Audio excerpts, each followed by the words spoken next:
Good morning, everybody, and welcome to our December Health Innovation Community Partnership meeting. We're so happy you could join us here today or on this beautiful first day of December as we dig into some of the issues, priorities, and programs that are impacting our LA General Medical Campus and surrounding communities. With that, let's go ahead and get started. I'd like to acknowledge that today, December 1st, is World AIDS Day, and there are many celebrations and events happening in our community. We'll hear a little bit earlier in our presentation from one of the leaders on this issue in our community, Richard Zaldivar. But looking forward to kind of learning more from Richard, but also encouraging you to look into different events and happenings around LA County in which you can participate. As we know, our meeting is hosted via Zoom. Welcome, everybody. It is also being recorded, and that recording will be posted to the hicpla.org website in about a week's time. We ask all attendees to please mute yourself if you're speaking. You can turn your audio and video on or off by clicking the buttons on the bottom of your screen on your toolbar. We want our sessions to be highly interactive, so we encourage you to raise a hand or post a comment or question in the chat. We'll make sure to allow time for questions with all of our presenters and speakers here today. So get those questions ready. Make sure you're either raise your hand if you'd like to ask your question in person, and you're always welcome to put those in the chat for us. We also offer our program today with simultaneous interpretation into Spanish. So we encourage everyone, speakers, presenters, everyone, to please select the language of your choice so you can fully participate and hear in our conversation. Let's take a quick look at our agenda this morning. Kicking things off, of course, I'm Heather Hayes, the Associate Director for the LA General Medical Center Foundation and the Wellness Center. We're talking right now about our meeting overview, guiding principles, and general announcements. Then we'll have a wonderful update on the LA General Medical Center from Edgar Solis, our Chief Operating Officer. Then we'll have that presentation on World AIDS Day by Richard Zaldivar. Then we'll move into a segment on campus projects. We're going to get to hear more about the Restorative Care Village, phases 4 and 5, as well as the Centennial Project. We'll also get some partner announcements, some exciting updates from the Las Dalias and the Century RCV projects.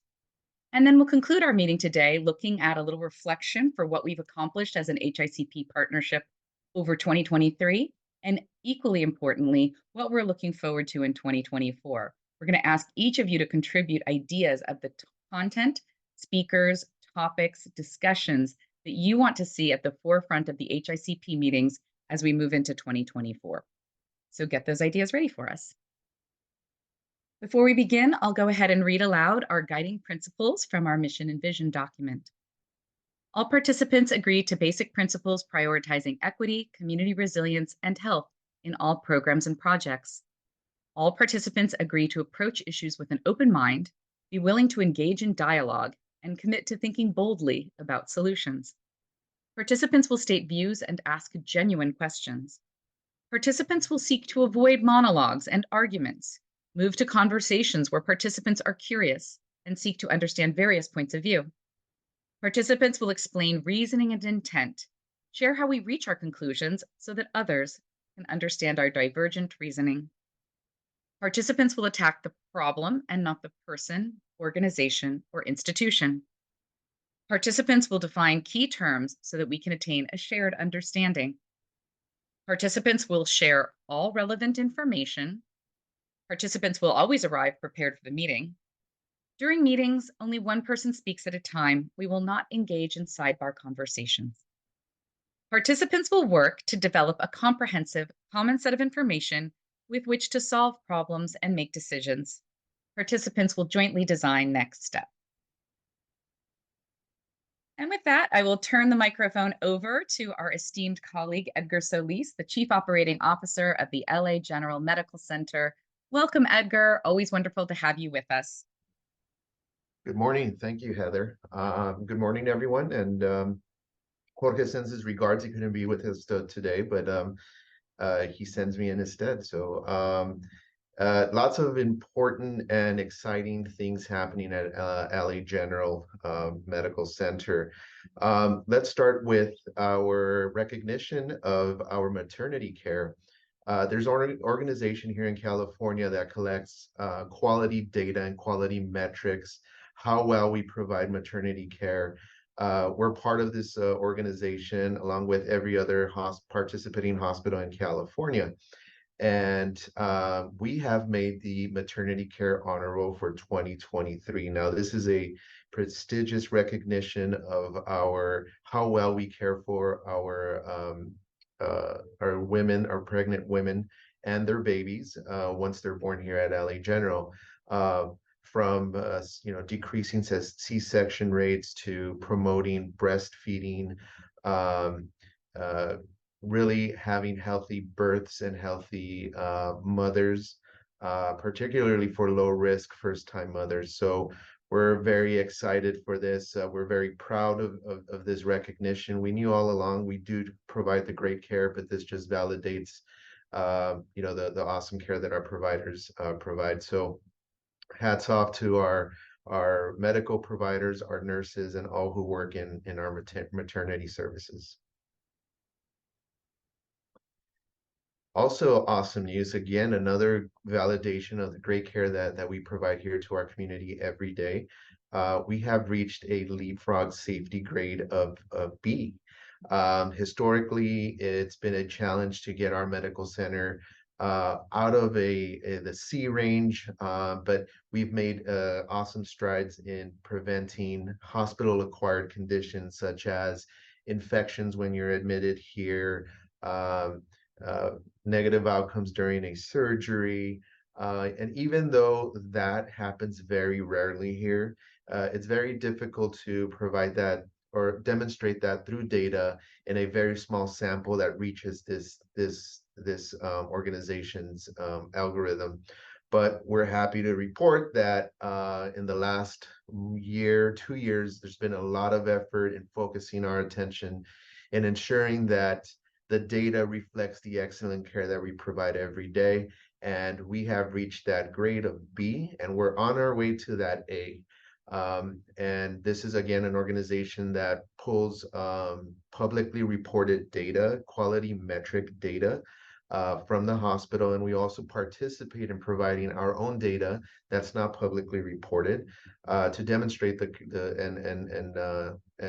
really highlight the great work that we do here every day. So again, this is it's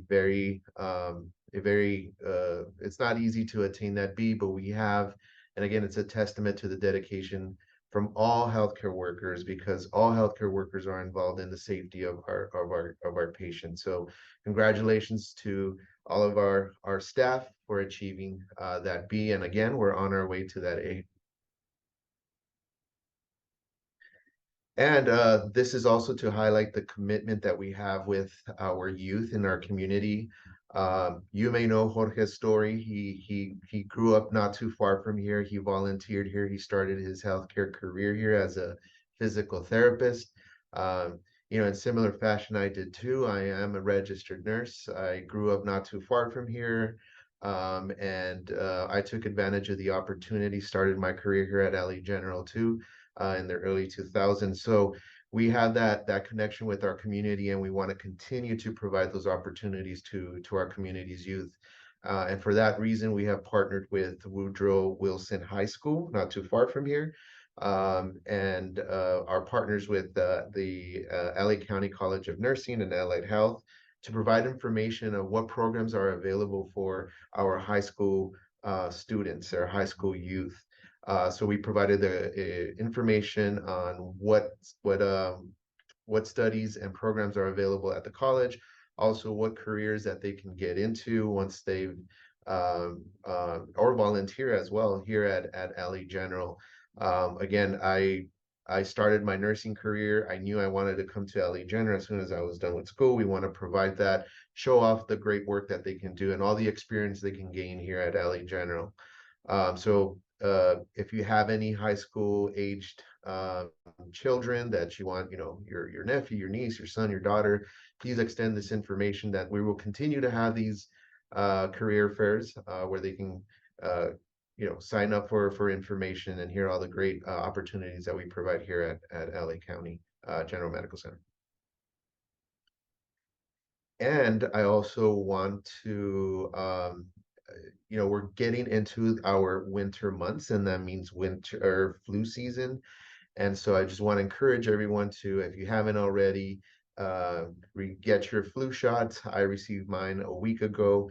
It doesn't hurt. I can still move my arm, but it helps protect the community.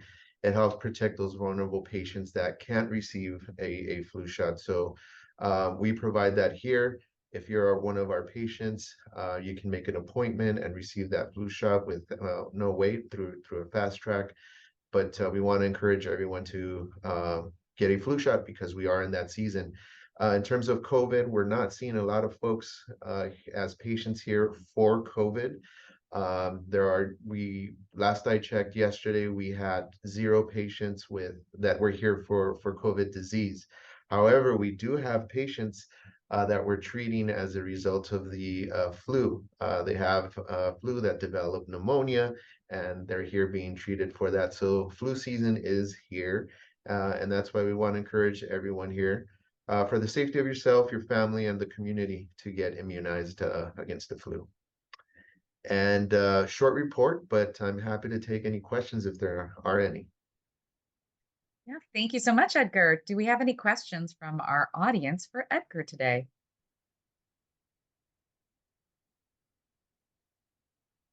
Well, Edgar, I'll add in. It seems like it's going to be a pretty bad flu season. We've seen a lot of that in our workforce, at our organization, the Wellness Center. Just a lot of people coming down with different illnesses, and it seems a little more significant this year. Is that kind of what you're hearing as well?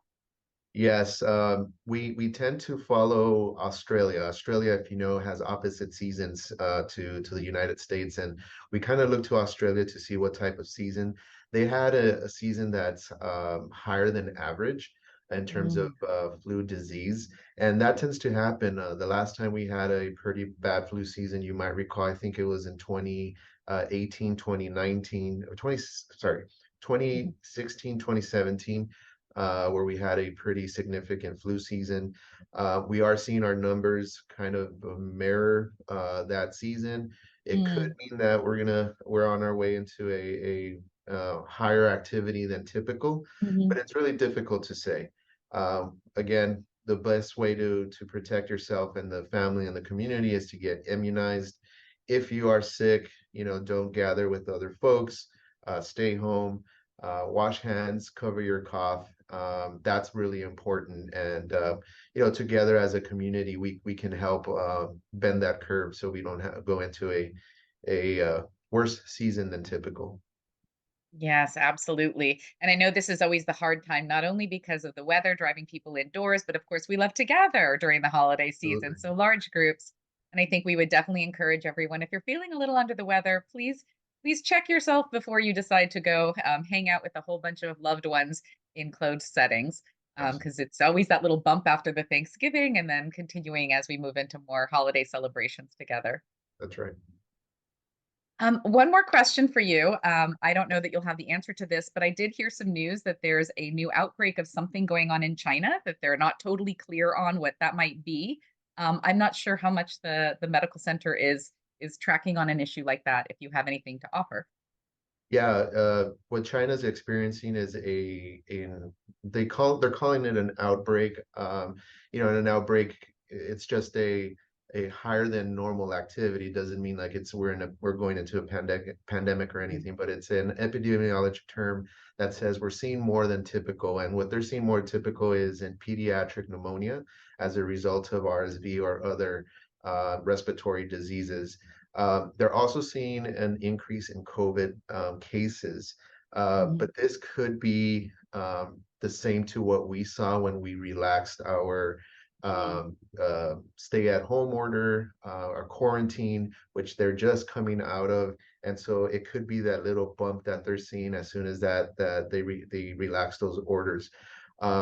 In terms of what we've seen here, we speak to our epidemiologists and our infection control physicians, and there's nothing that we're seeing here yet. However, again, it's very important to understand and if someone's sick, please stay home, cover your cough, wash your hands, and protect yourself by getting all the vaccines that are available to you during the season. So we're continuously tracking that.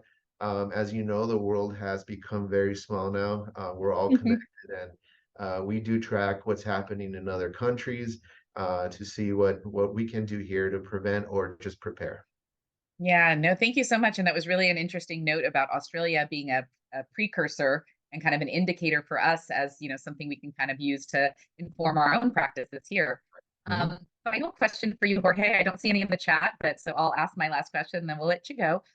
I've heard something when I attended the town hall this last Wednesday that you guys offer every week. I encourage everyone on this call to tune into the LA General Town Hall at 8:30 on Wednesdays. It's a great way to catch up with health happenings at the campus and also questions like the ones we're posing right now to Edgar about masking on the campus and what might be the future of that. I understand there might be some more mask mandates coming back.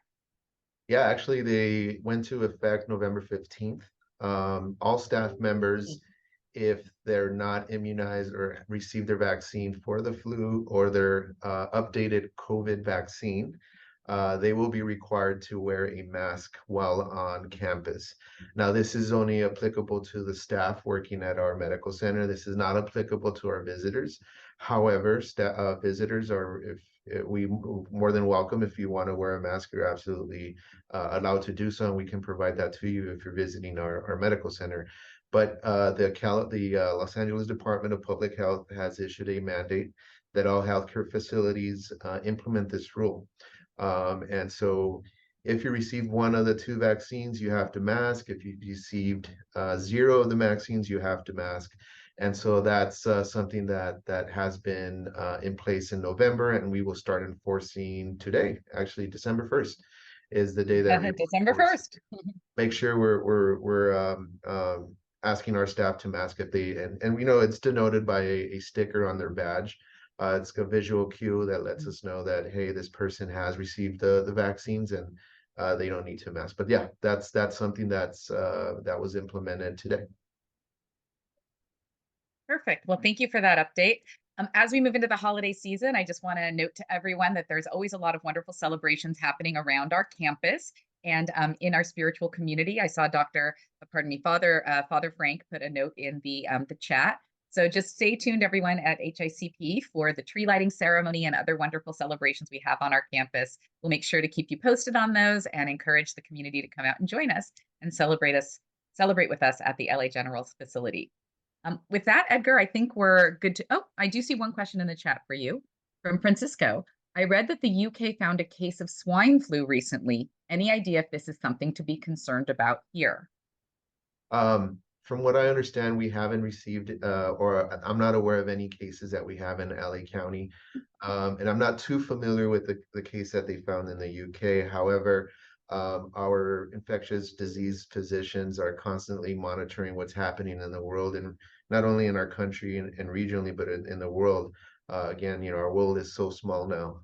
But yeah, if we track and see that there's something of concern, we absolutely work with our partners at the Department of Public Health. We work with our physicians to develop a strategy. We do have standing policies and procedures for any type of respiratory pandemics or outbreaks that we right away implement if we see that we have to here regionally. But yeah, we'll be tracking that, and if we feel that we need to advise the public, advise our community and our patients and our staff, we absolutely will. Perfect. Thank you so much, Edgar. Well, I guess with that, we will let you go and return to the very important business of running our hospital. And thank you again for joining us this Thank morning. you. Bye-bye. So next up, I'm very excited to welcome a true leader in the community, Richard Zaldivar, who is the founder and executive director of the Wallace Memorias Project. Richard is joining us here today on World AIDS Day, on a very busy day for him and his organization. So we're so grateful for your time today, Richard, and just welcome you to the Health Innovation Community Partnership.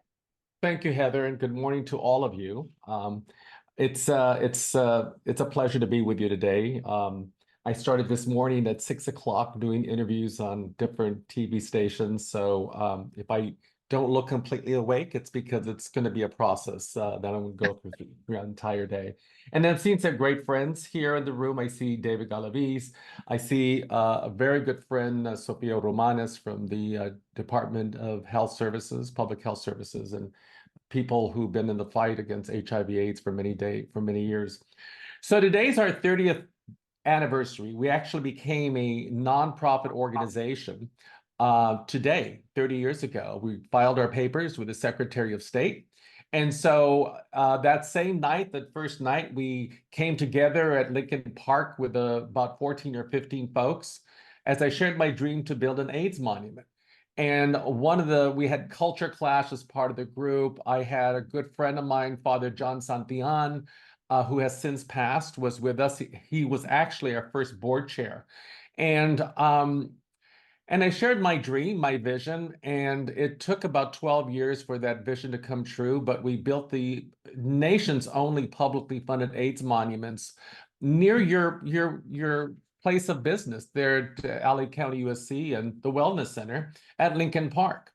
And the monument was dedicated in 2004, thanks to the strong efforts of then State Assemblyman Gil Cedillo and Mayor Jimmy Hahn.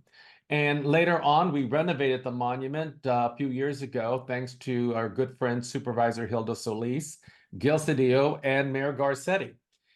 The AIDS monument is the only publicly funded monument in the country, and it's the only standing monument in the country. It's funded by the California State Legislature, the county, and the city of Los Angeles. And so that was my dream.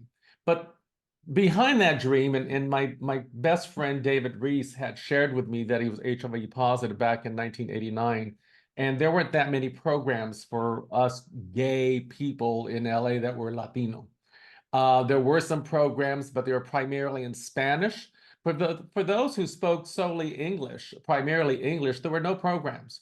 So the Wall Las Memorias came into being at the right time and the right place. And so we started our programs. We had very successful outreach and prevention programs. We had a program called the Latino Men's Group, which is a really incredible story.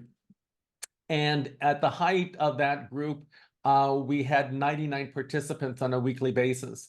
And they would come in every week to talk about men's issues in a very cultural perspectives. Of those 99 people, about 96, 95 people, 95 or 96 men would test on a regular basis every 6 months. That was unheard of.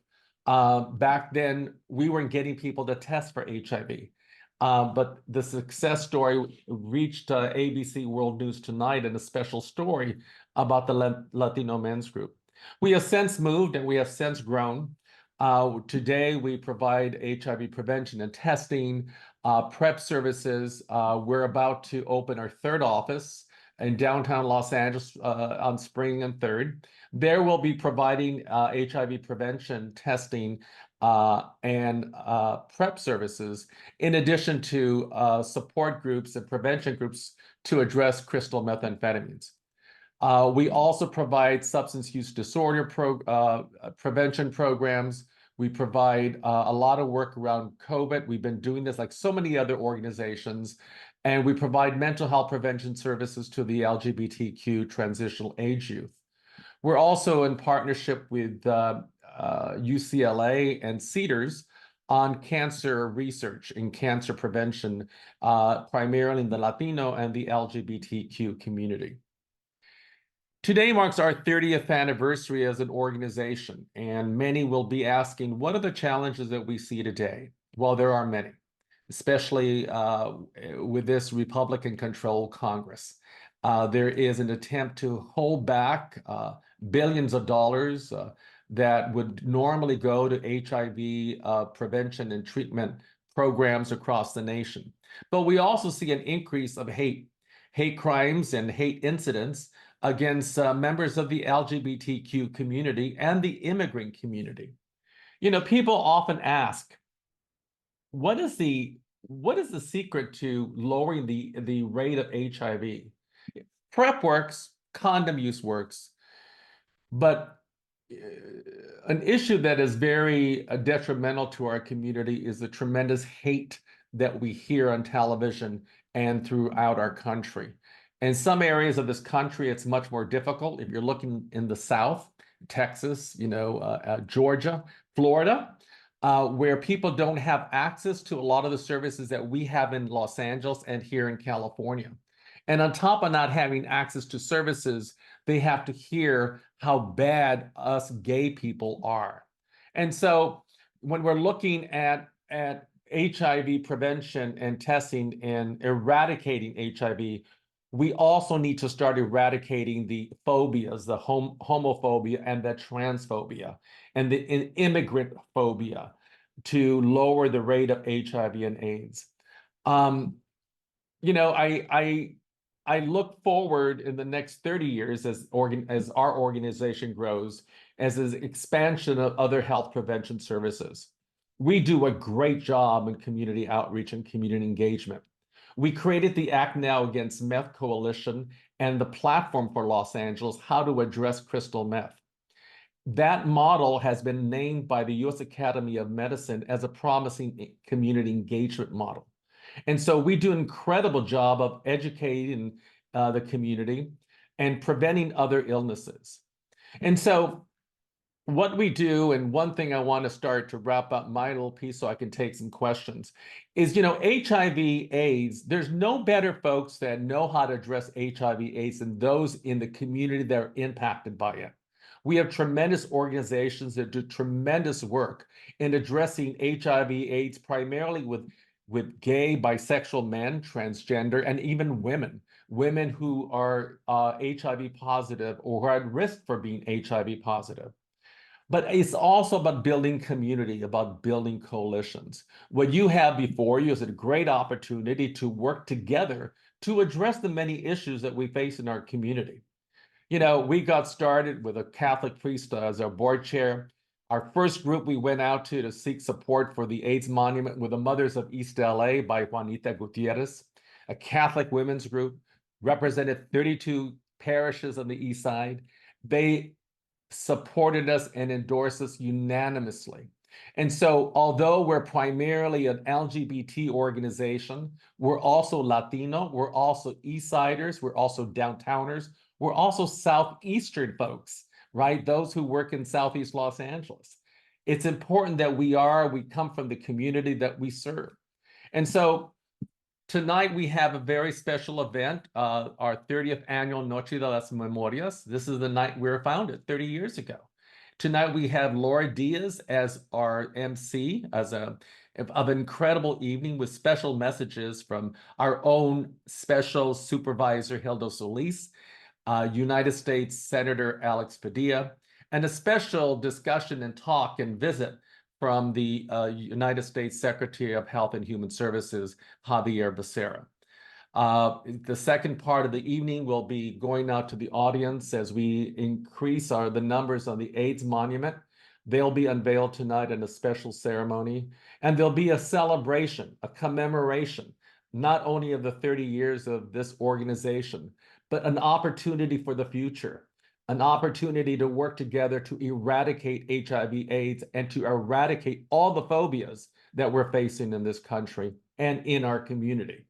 And so I kind of went through kind of fast for all of you. I wanted to give you an overall picture, but we're also here to work with each and every one of your organizations to address the many issues that we face. And so with that, I just want to thank you all for listening to me on this early morning. Well, it's kind of early for me because I had to get up at 5:30. But I just want to invite you all tonight and enjoy that special moment. And by the way, it's going to be cold tonight, but we have a beautiful heated tent, so you could sit very warm. Thank you. Thank you so much, Richard, for joining us. Again, I know this is one of the busier days of the year for you, and peeling some time out of your busy schedule to share with us the history and the legacy of the wonderful work in this local community, and of course, to invite us to your beautiful event tonight. Thank you. So with that, I'll encourage anyone with a comment or a question who wants to chime in while we still have Richard with us.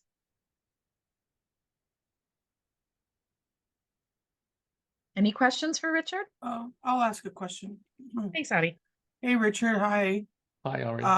First of all, congratulations on your tenacity to make that dream come true and to have a space for our Latino community to commemorate the lives of so many that have been lost. I know in the past that you've added names to the wall on a regular basis. I presume that you plan to do that today again.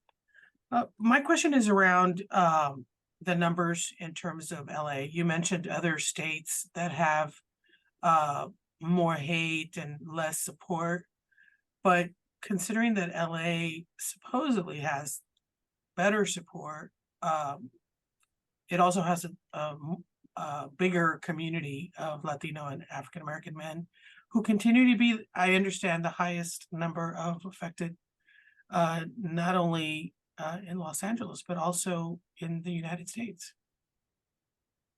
Is that Yeah. so? Yeah, Ari, I thank you for that question. It's not easy when we want to lower the rate of HIV in our community. Yes, Latinos and African American young men, we see an increase of HIV. We see an increase of HIV risks skyrocket. And we got to remember, as we read and as we listen to the television about people who are not dealing well as a result of the pandemic and other issues, their mental health conditions, and they're doing very drastic measures. I know among the workforce in our HIV community, we've lost several folks, either through overdose or suicide. And that's something you don't hear about, but it's something very real. And we're trying to address that as a community of HIV organizations. And so that in itself is contributing to increases in our community. That's number one. Number two is it's a different day to day, and the challenges are much different than we had 10 or 15 years ago. 10 or 15 years ago and 20 years ago, HIV was in the front burner of every conversation in our community, and sometimes on network television. Today, it's kind of faded out. And as younger people are coming into the age of having sexual relations and finding out who they are, they don't have a clue what AIDS was all about. And so that becomes very detrimental when we're trying to educate a younger population, a younger group of folks. That's been a big challenge. And I'll just say another thing to that question, because I had conversations with the director of HIV prevention services at CDC, and he said the same thing. On a national level, in our communities, we're seeing a lack of mentorship to the younger generation. A lot of your HIV organizations throughout the country, their executive directors are leaving, are retiring, are just moving out.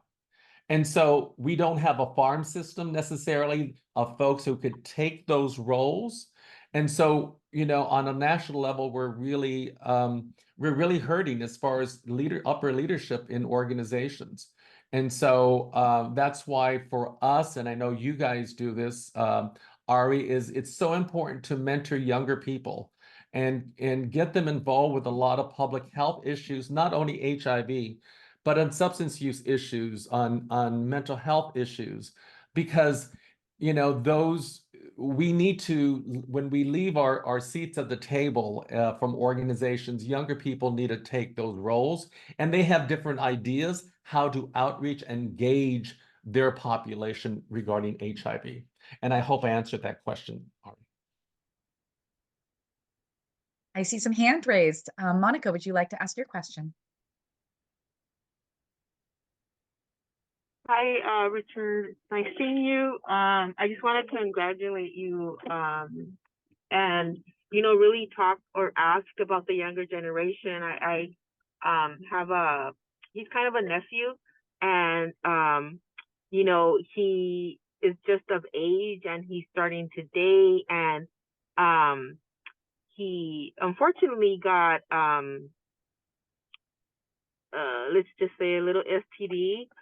But it's new to him, and I'm wondering, like, again, with the younger generation, they don't understand exactly what you said, like what happened with AIDS in the beginning and how how horrible it was, just to get, you know, the services and getting people what they needed. But you know, I'm just wondering how could we help to support, you know, education other than in a way that it could hit the younger kids, you know, maybe going into high schools, because I think that the kids don't really understand or feel like they may be like that maybe they're not vulnerable to this, and maybe just because of the education. But is there like a plan or something that we can do in schools? You know, I think there's a lot of work being done in the schools around sexual identity, sexual orientation, and HIV and sexually transmitted diseases. But you know, as we look at, everybody talks about how awesome the Promotoras program is, right? And they do have such great high success rates. I see this room, this Zoom room, full of powerful leaders. You all have a constituency. So if we really want to drive the messages, once we learn them to our community and our familias, it's important that you see yourselves as promotoras. You see as the messenger, because there is so much to do. We can work with you and anybody in this room who may want training around LGBTQ and also HIV and STDs and other issues like crystal meth and opiates and fentanyl. We do that all the time. We'll work with you, but you ultimately have to have these discussions in your offices, in your dinner tables, with your husbands, with your partners, with your wives. We need to build the capacity of our community. And so it's not just left up to the organizations, but to everyone. So I hope that addresses one part of your question. And then real quickly, our families need to be educated. I have been very, there's a great need for our parents to have a greater understanding of who we are as queer people. Just real quickly, my partner and I go to the Cathedral of Our Lady every Sunday for Mass. And we know the folks there. And as we walked out of church, this woman came up to us and she was crying. And she says, she goes, I need your help. You're gay. And I said, yes, I am gay. And she says, I need your help. My son is gay, but his father doesn't know. And he has a boyfriend and he wants to bring his boyfriend to church with him. But he's afraid to tell his father because his father would get very angry. And this woman was really upset. And you know, we worked with her and we talked to her about how to engage and the importance of bringing your son's boyfriend to a religious service, because that's who he is. And so, you know, that's HIV prevention. You know, it's not just putting a condom on, it's making it a safer place in our communities and our families to talk about World AIDS Day, to talk about sexual orientation and sexual identity, and to talk about some of the issues, the health issues that we're all at risk for. So I hope I answered that question, but anybody who ever wants some training from us, please go to us at the wall Las Memorias. Thank you, Richard. Maria, would you like to ask your question?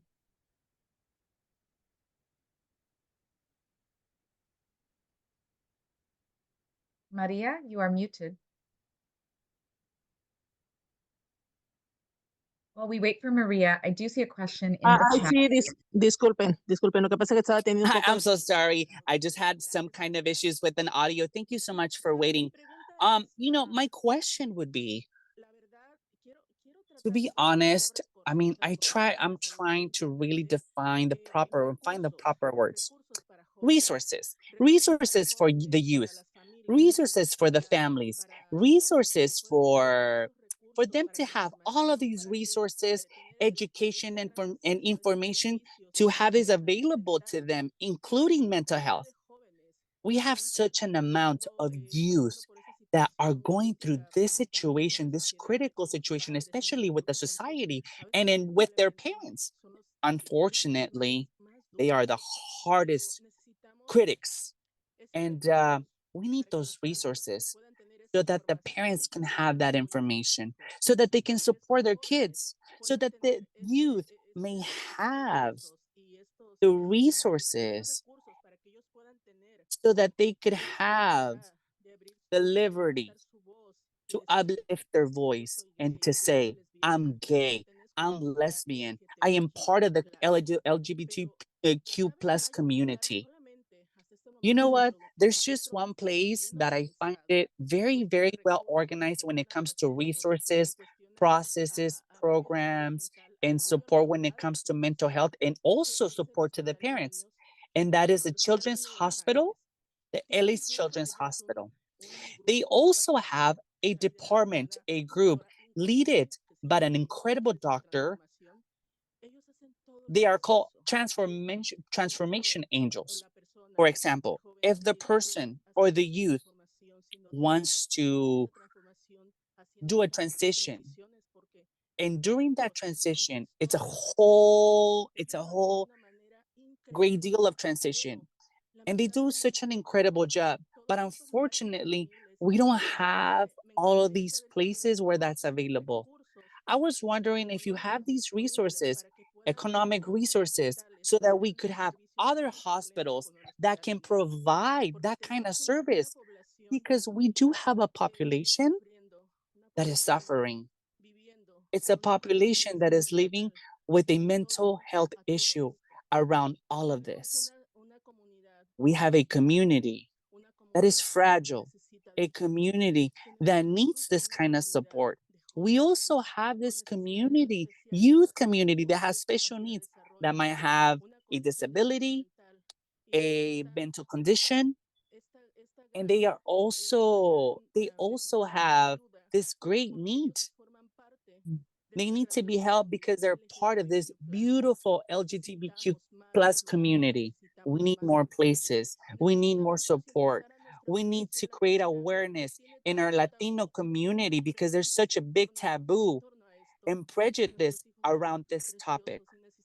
And our children are beautiful and we need to love them and support them, but we need resources. Thank you. So true. Thank you, Maria. That's a beautiful statement. And I think we'll make sure that we bring some of that conversation and that experience, that example that you offered to our medical center. But I think Richard's work definitely speaks to that need and how Richard and his organization has addressed that in the community. Richard, one final question for you. Thank you for providing your email in the chat. Pam asked about the hours of the wall and what resources are available on a drop-in basis at the wall. So thank you, Pam, for that question. So our office hours are basically 9 to 6 with some evening and sometimes weekend hours. We do a lot of activities. We've had a number of large mental health awareness activities for Latinas and the LGBTQ community, and we're planning to do more. Our staff will meet with anyone after 6 o'clock if we arrange an appointment. We will be starting a support group for parents of LGBTQ sometime in February at the Boyle Heights office. And so that will be done both in English and Spanish. We had an original group years ago called Mothers of the Wall, and that was a support group for moms who had gay children but just didn't know how to navigate through the entire process. So we'll be bringing that back into the Boyle Heights office in February. But anybody, if you email me, I will direct you to the proper staff support. We have about 26 staff members on board right now. We'll be hiring another 10 in February. So, anybody who's maybe looking for a job, who may have an interest in that, go to our website. But we're here to serve and to work with each and every one of you. And I just want to say that this has been a great pleasure. It doesn't matter. This is a busy day for us, but this is part of our work. And I thank God for allowing us to be around for 30 years. But I also appreciate all of you and the work that you do in your organizations. And know that there are days that are going to be challenging. There are days like we have seen during the COVID pandemic that we suffer tremendous losses.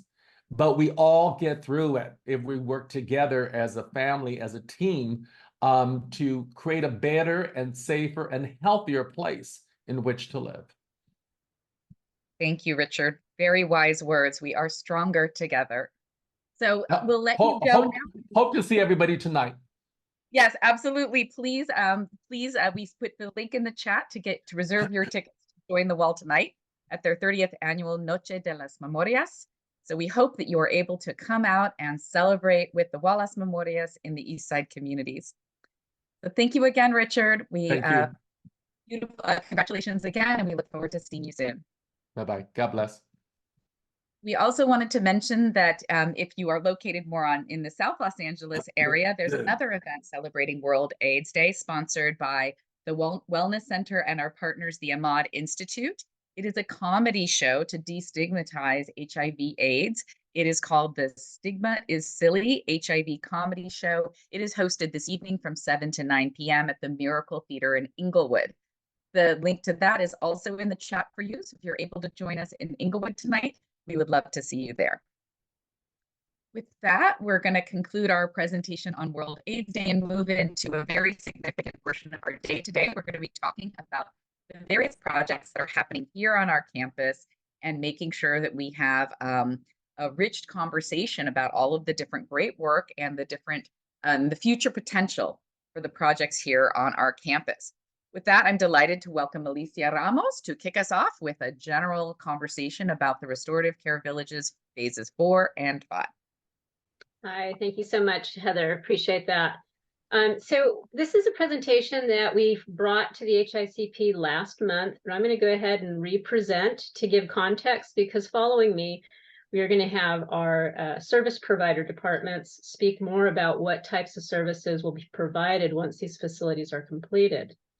So let me just give some background to it. We are calling this the Restorative Care Village Phases 4 and 5. These projects are upcoming, what you see on the screen.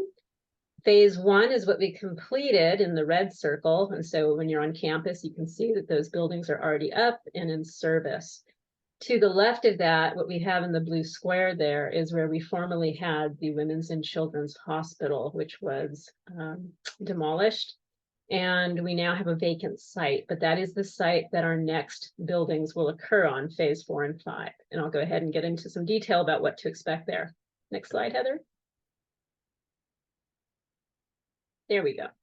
Okay, so to the lower portion of the screen there, you'll see there's a white kind of square. These are just massings, which means they're footprints for the buildings to come. We don't have a lot of information on the exact look or aesthetic of the building just yet, because we are not at that phase yet, but we know how they're going to most likely lay out on the site. So looking at the more or less white square that you see at the bottom, that's phase 4, and that will be a single 2-story building, which will offer services from both combined Department of Mental Health and Department of Public Health. That facility will have more or less a at the bottom floor would be the mental health services, which is a mental health urgent care center. On the second floor up top will be public health, providing approximately 32 beds for their residential withdrawal management facility. And as I said, we'll hear from them after I'm done, and we can hear more about the services that'll be provided there. To the upper end of the screen there, you'll see sort of a blue outlined with a yellow, almost like a upside down V-shaped building there. That is a multi-story, approximately 128 bed subacute mental health facility building that we anticipate doing as part of phase 5. So these projects will happen separately. At some point they will converge, and you're going to see some work going on in both projects, but phase 4 will start first. Heather, next slide, please. Okay, so let's talk a little bit about timeline so you can start to anticipate when things are going to change again on campus. So for phase 4, we're very excited. We'll be going to the board this month in December to award the contract to what we call the design builder. So what I mentioned earlier, we don't have all the complete design aesthetics yet because we haven't gotten into that part of the contract. When we talk about bringing on board a design builder, this is a contractor and a design team, joint team. So they complete the design. This is very similar to the process of what we did with Restorative Care Village Phase 1. They complete the design and then the contractor builds it. The benefit to that type of contracting process is that we are working with the designer and the contractor at the same time so that we can benefit and capitalize off what the construction industry knows about efficiencies, the market, and we can take that into consideration in real time as we design the buildings. So this contract will be awarded hopefully this month. And then we are looking to do the actual start of construction in the summer of 2024, because keep in mind, we still have to go through design. And we are expecting that to complete at the end of 2025, which will then allow us to get into the licensing component, which we think will complete in the fall of 26. Phase 5 is trailing behind phase 4. We expect to go to the board to award that design build contract in May of 2024. We'll start construction at the beginning of 2025, with a completion at the end of 2026, and then operation anticipated for the winter of 2027. Okay, I think that rounds us out, Heather. I've got a slide after this, which is essentially questions, but I think it might be a good idea to go ahead and hear from our partners, our service providers, so that we can answer questions collectively. Does that sound okay, Heather? That's exactly my plan as well. Yes, let's move right into the service providers and then gather your questions for the entire site. And we can have that discussion collectively at the end. So with that, I'm very delighted to welcome Dr. Amanda Ruiz from the Department of Mental Health to talk about some of the services that will be provided on this site once it opens. Dr. Ruiz, welcome to the Health Innovation Community Partnership. Good morning. Excuse my voice. I have a bit of a cold. I've been fighting a cough for the last several days. But good morning to everyone. Next slide. Okay, so I'm going to talk about the clinical services that are going to be provided on campus. So as you heard from Alicia Ramos, phase 1 was our crisis residential treatment programs, which were 4 buildings, 16 beds each. And to tell you a little bit about how and why we did the 16 beds in each building, the reason that was done was because we are looking to avoid triggering the IMD exclusion. So we have 4 different providers in each of the buildings, and each of the buildings need to have 16 beds or less. And then we have the recuperative care center that's also in a separate building, and that building has 96 beds that are operated by the Department of Health Services. Phase 2 was LA General Medical Center Ward 2E. Phase 3 is permanent supportive housing on the northeast corner of Mission Road and Griffin Avenue. Phase 4, which is what we're going to focus on, is the DMH Mental Health Urgent Care Center, which some folks call the MUC. It's also sometimes called a Crisis Stabilization Unit, which is how it's licensed, and the DPH Substance Use Residential Withdrawal Management Facility. And phase 5 will be our 128-bed subacute facility. And with the 128-bed subacute facility, once again, what we need to do is have effectively separate facilities or pods of 16 beds that are operated by separate contractors. And once again, that is because we need to avoid triggering the IMD exclusion. And if you want me to talk about that more, I can do that if you have questions. So for the Mental Health Urgent Care Center, this will be a replacement facility of our Exodus East Side Mental Health Urgent Care Center, which is across the street from LA General. It will be open 24 hours a day, 7 days a week, 365 days a year. And really the purpose of this is to accommodate mental health patients that would otherwise be in the emergency room. Psychiatric patients that sort of gum up the emergency room can rather be seen in the mental health urgent care. It will have expanded capacity to serve 32 adults and 8 adolescents, which is a great thing. We're providing a welcoming environment where the needs of the client are assessed and crisis stabilization services are provided. It offers comprehensive services, including mental health assessment, medication evaluation and management, therapeutic interventions, social services and community referrals.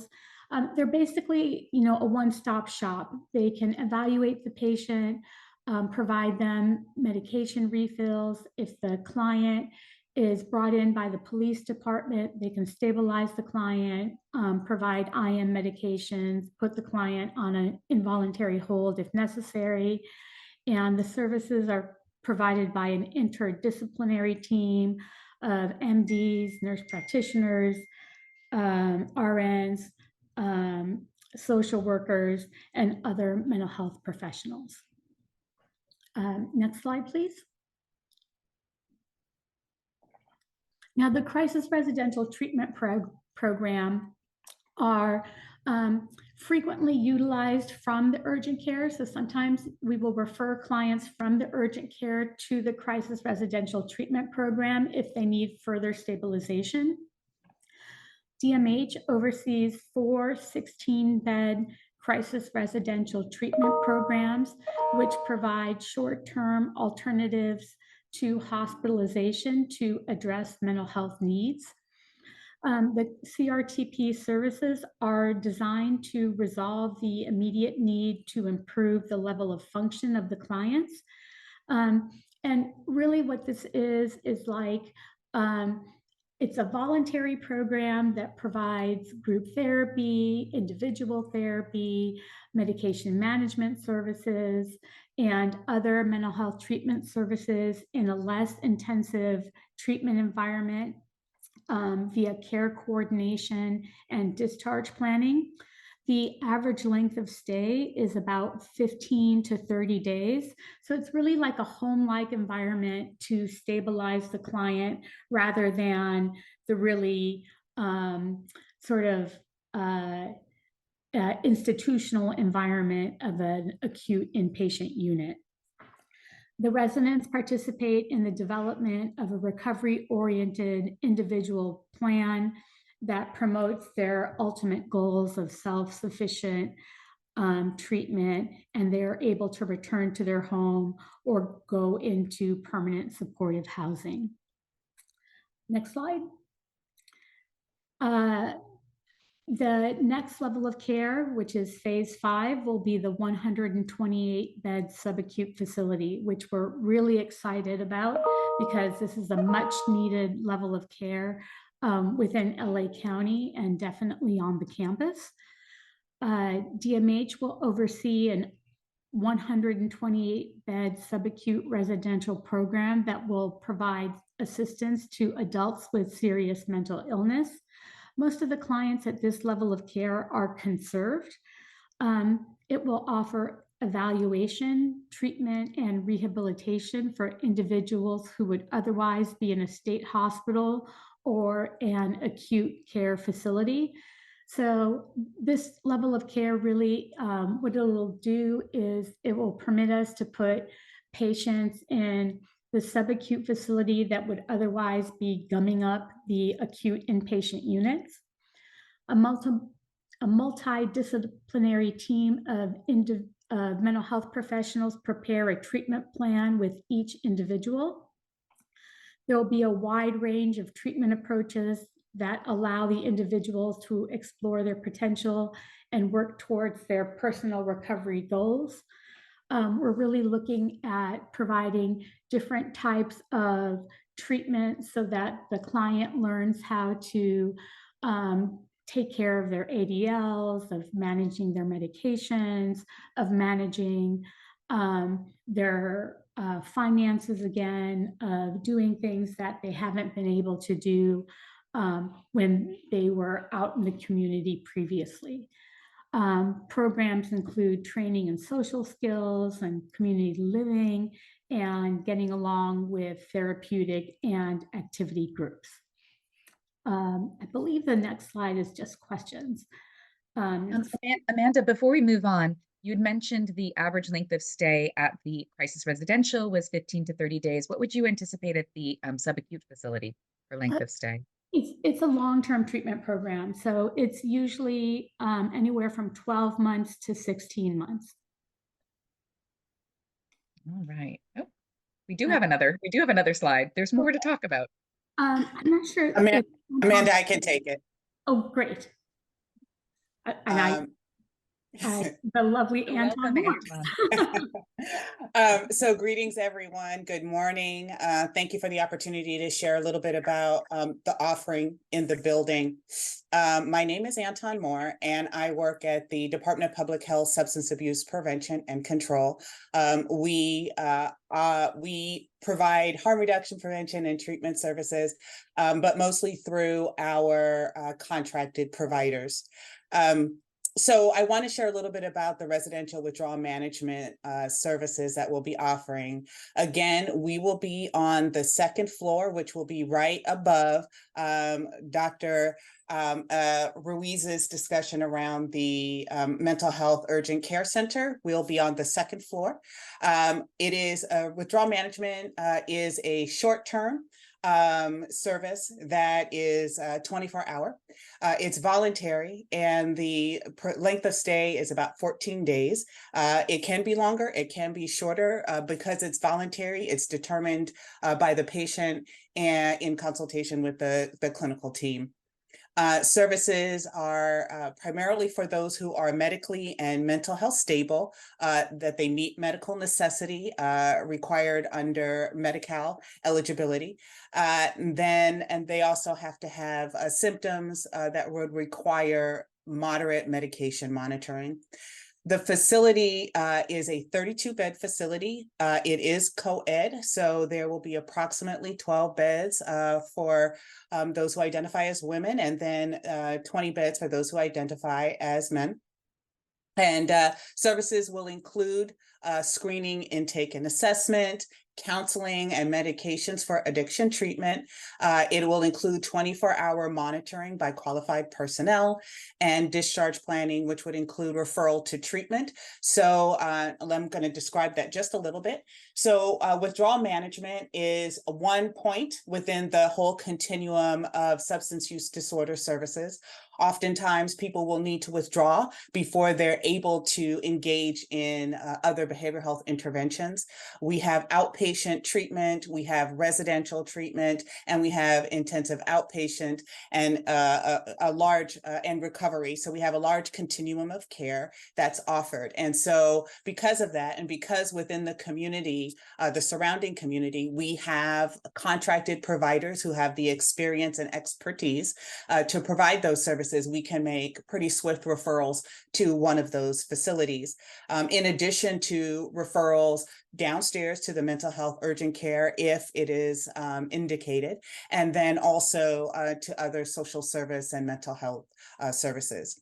Similar to what you heard from Dr. Ruiz, it is an interdisciplinary team of physicians, nurses, licensed clinicians, substance use counselors, and peer specialists, many of whom have lived experience and so are able to offer support in the process of recovery for those who enter into services. Similar to some of the other efforts, we have a very strong commitment to cultural and linguistically appropriate services, and so also ensuring that the staff is reflective of the community is important as well. So now I think both of those are done. So if there are questions, just let us know what the process is. Thank you. Thank you so much.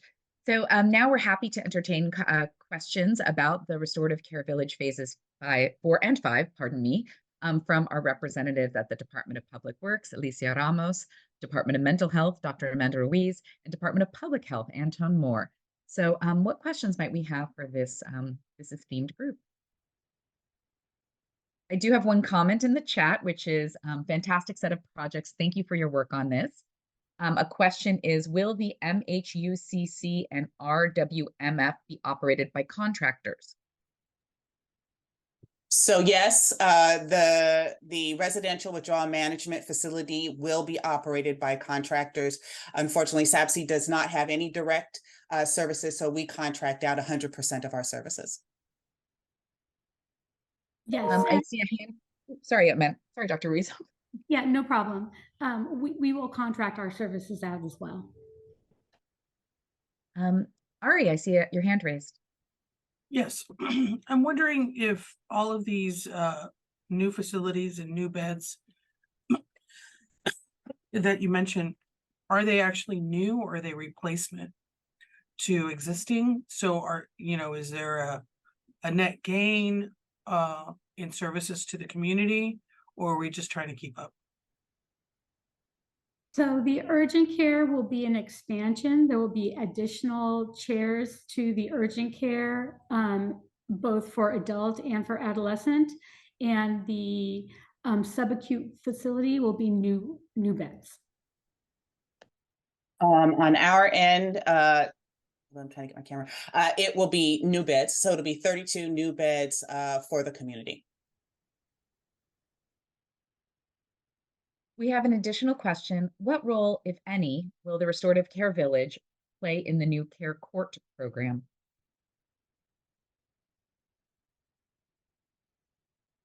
So currently for care court, they're not anticipating that there will be referrals to the MHRC because the MHRC are locked beds, and care court is a voluntary program.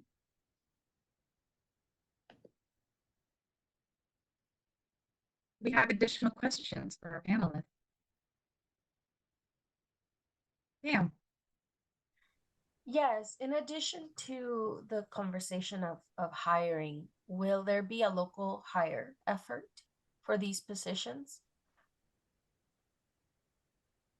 So Restorative Care Village had a local and targeted hire for construction phase, but what about the permanent jobs?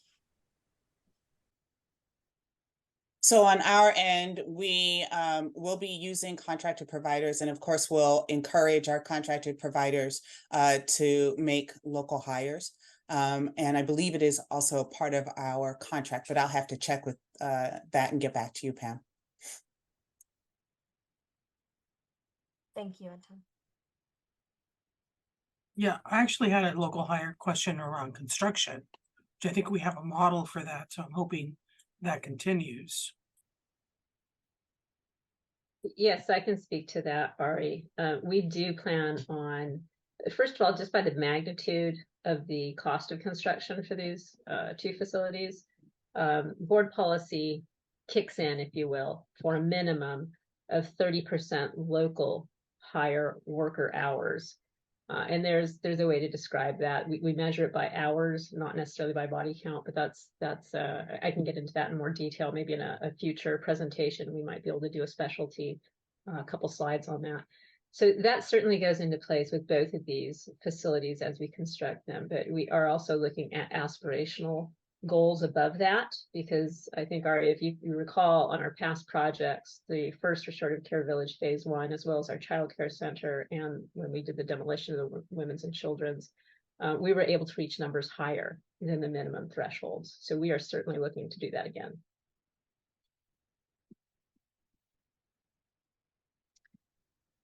Okay, do we have any more questions for the panel?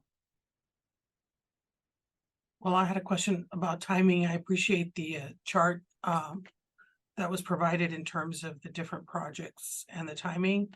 But what's missing on that chart is the one across the street, and then potentially General Hospital reuse time, additional buildings. So that's a lot of construction. Kind of all at the same time, just wondering if we're coordinating that. Yes, I there can. we are. And in fact, we Rosa, have do you a want few to? other presentations coming up. Go ahead, Alicia. Yeah, I just want to say that Public Works is involved in a number of different coordinations relative to that, Ari. So while we're focusing here on phase 4, phase 5 for Restorative Care Village, we're also very much involved with the updates that are coming with General Hospital, West Campus development. So we do have a set of folks who are coordinating that too. When it comes to the impact to the campus, we certainly want to be on top of how our projects are impacting access to the campus, where we may have to do some rerouting, what have you. But we will certainly keep that on the radar with the other impacts that can be coming from the West Campus development, and of course the timing of that. So we do have periodic meetings where we are touching base on that. It hasn't come to a critical situation at this point because this is all still very much in development. But as we get further down that progression, into real activity, we'll be stepping up and working with the Med Center to make sure that we can do our best to avoid inconvenience, but to get notice out there where and if it just can't be avoided. But we're doing our best to coordinate that. We'll have a lot more to talk about as those things start to develop for General Hospital. Yeah, just having recently experienced the 10 freeway closure and how that actually impacted our side of the 10 and all the intersections there. That was a rough patch there of gleefully a short period of time, but I think this would be a much longer time. So, just want to be cognizant of how, something goes off out here, it causes other problems elsewhere. Exactly. It took me an hour to get to my office from the Wellness Center location, which should have been 10 minutes. So I almost missed a meeting. So now I have to schedule meetings around traffic concerns. I can sympathize with that. At times when we look at the bigger picture, we really do take a look at how it's impacting all the stakeholders, the Med Center, the patients, the staff, the contractors. It's one thing to say we're going to put these buildings out, have somebody come and build them. When you look at the magnitude of workforce that needs to come in to construct these buildings, the parking requirements that crew alone brings to the demand that's already on top of the Med Center. Much of this is looked at not just from the standpoint of one or two stakeholders. We look across the board, and sometimes in the past we have made some very difficult decisions to say sometimes the projects do have to push out because it's just too much activity to reasonably pose and expect operations to not be significantly impacted or in some way even potentially closed because of construction. So we do look at it from many different angles, and I will say if it tends to look like this is going to be very detrimental to the operation of the hospital, we have in the past decided sometimes there are some tough decisions to make for projects to need to be postponed per se. We are not at that situation of looking at anything like that, but as I said, as things develop, we will keep coordinating to make sure we're making the best decisions we can for the hospital, for the projects, and to keep this work coming. Right, and maybe introducing a shuttle program for the off-site parking, especially for crew. That's certainly one of the solutions that we've used in the past. So I see Yolanda, I see your hand raised. I don't know if your question is for Dr. Ruiz or Anton Moore. If yes, please ask your question. If it's more about the construction, I'd like to invite Kelly LoBianco to do her presentation, then we can talk about the whole campus construction projects at the end of that presentation. Perhaps I can ask a question of Alicia and Rosa to think about during this presentation. Ari mentioned the framework that we had for local hires and the work that we put into the initial building of the Restoration Village. And much time and effort was spent trying to identify local needs and how we could better address that. We need to probably schedule a follow-up meeting to see what kind of improvement paths we've made, not only in the end results, Alicia, but how have local hires been given opportunities for training, for advancement, for pathways into the industry, those kinds of things. We don't know that, and the local hires are important to us, but we're looking for inroads for stability and wealth and sustainability creation for our community. So maybe we can think about putting that conversation forward before we get too far into this project. Certainly, you. Yolanda, I think that's a great idea, just for the sake of explaining some of the policies and the process we do now that we will use on these projects, but also to discuss the challenges that we have in the industry, attracting a workforce for these really good, these very, they're great livelihood careers, but there is a challenge across the industry for probably the past several years, and we do see it in the future as well. But I think that would be a great idea to have a focus topic that we can bring to one of the HICP meetings and give a little bit more attention to it. So I'll work with Rosa and Heather to see where we can place that on the calendar. That would be wonderful, Alicia. And I know that whole workforce development / communications and outreach would be a lovely topic of conversation. Before we let our colleagues from the Department of Mental Health and the Department of Public Health go, I do have one quick question in our chat that says this, the programs that you are designing, the services sound great. Given the intersecting challenges involving mental health, substance use, and STDs, could you elaborate on any considerations, plans for STD or HIV services at this new facility?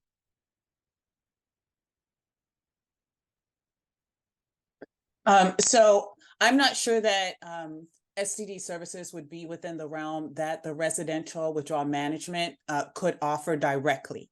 However, what we do know is that on the campus itself, there are primary care services that are available, as well as in the surrounding community, there are organizations that offer these services. And so I think that would be included in the sort of warm handoff or referral that both myself and Dr. Ruiz mentioned earlier.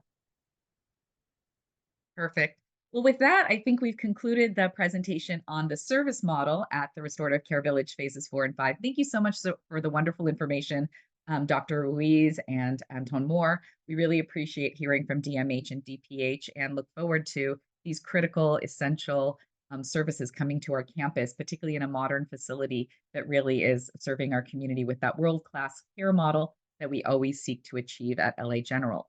With that, I'm delighted to pivot to our next presenters. Rosa Soto and Kelly Lobianco are going to talk a little bit more about that other fabulous and large-scale project that is happening here at our campus, the Centennial Development Project. So with that, I will let you ladies take it away. And thank Dr. Ruiz and Anton for joining us today. Thank you so much. Thank you, Heather. Thank you. Good morning, everybody. As mentioned, I'm Kelly Lobianco. I'm the director of the LA County Department of Economic Opportunity. I had the pleasure of joining this group last month, and you'll be seeing much more from me and my team over the coming months and years as we work together on this project. I did want to make one comment before I jump in on the previous set of questions.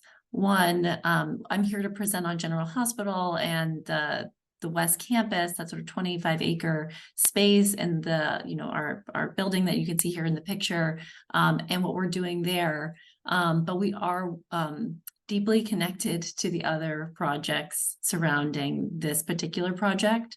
I really can appreciate the comment about there's a lot going on. We need to be well coordinated.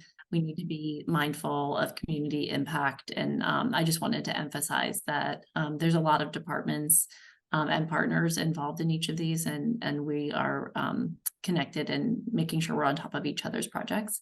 I also wanted to mention that our department, we're here to talk about sort of capital development and community reinvestment, but we also oversee the LA County Workforce Development Board and our American Job Centers of California, and have had the opportunity to work on recruitment for individuals to meet local and targeted worker hire goals on projects here and across the county.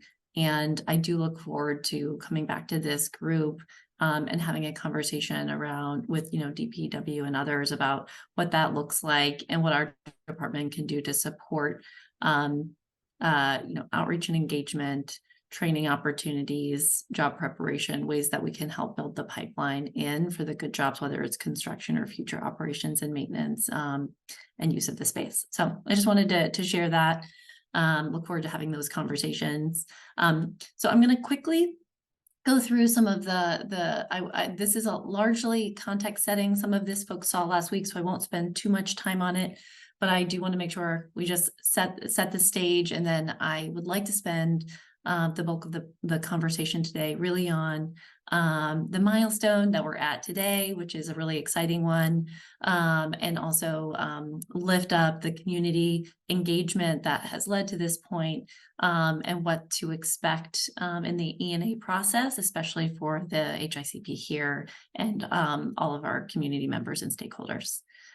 All right, so next slide, please. Super quick.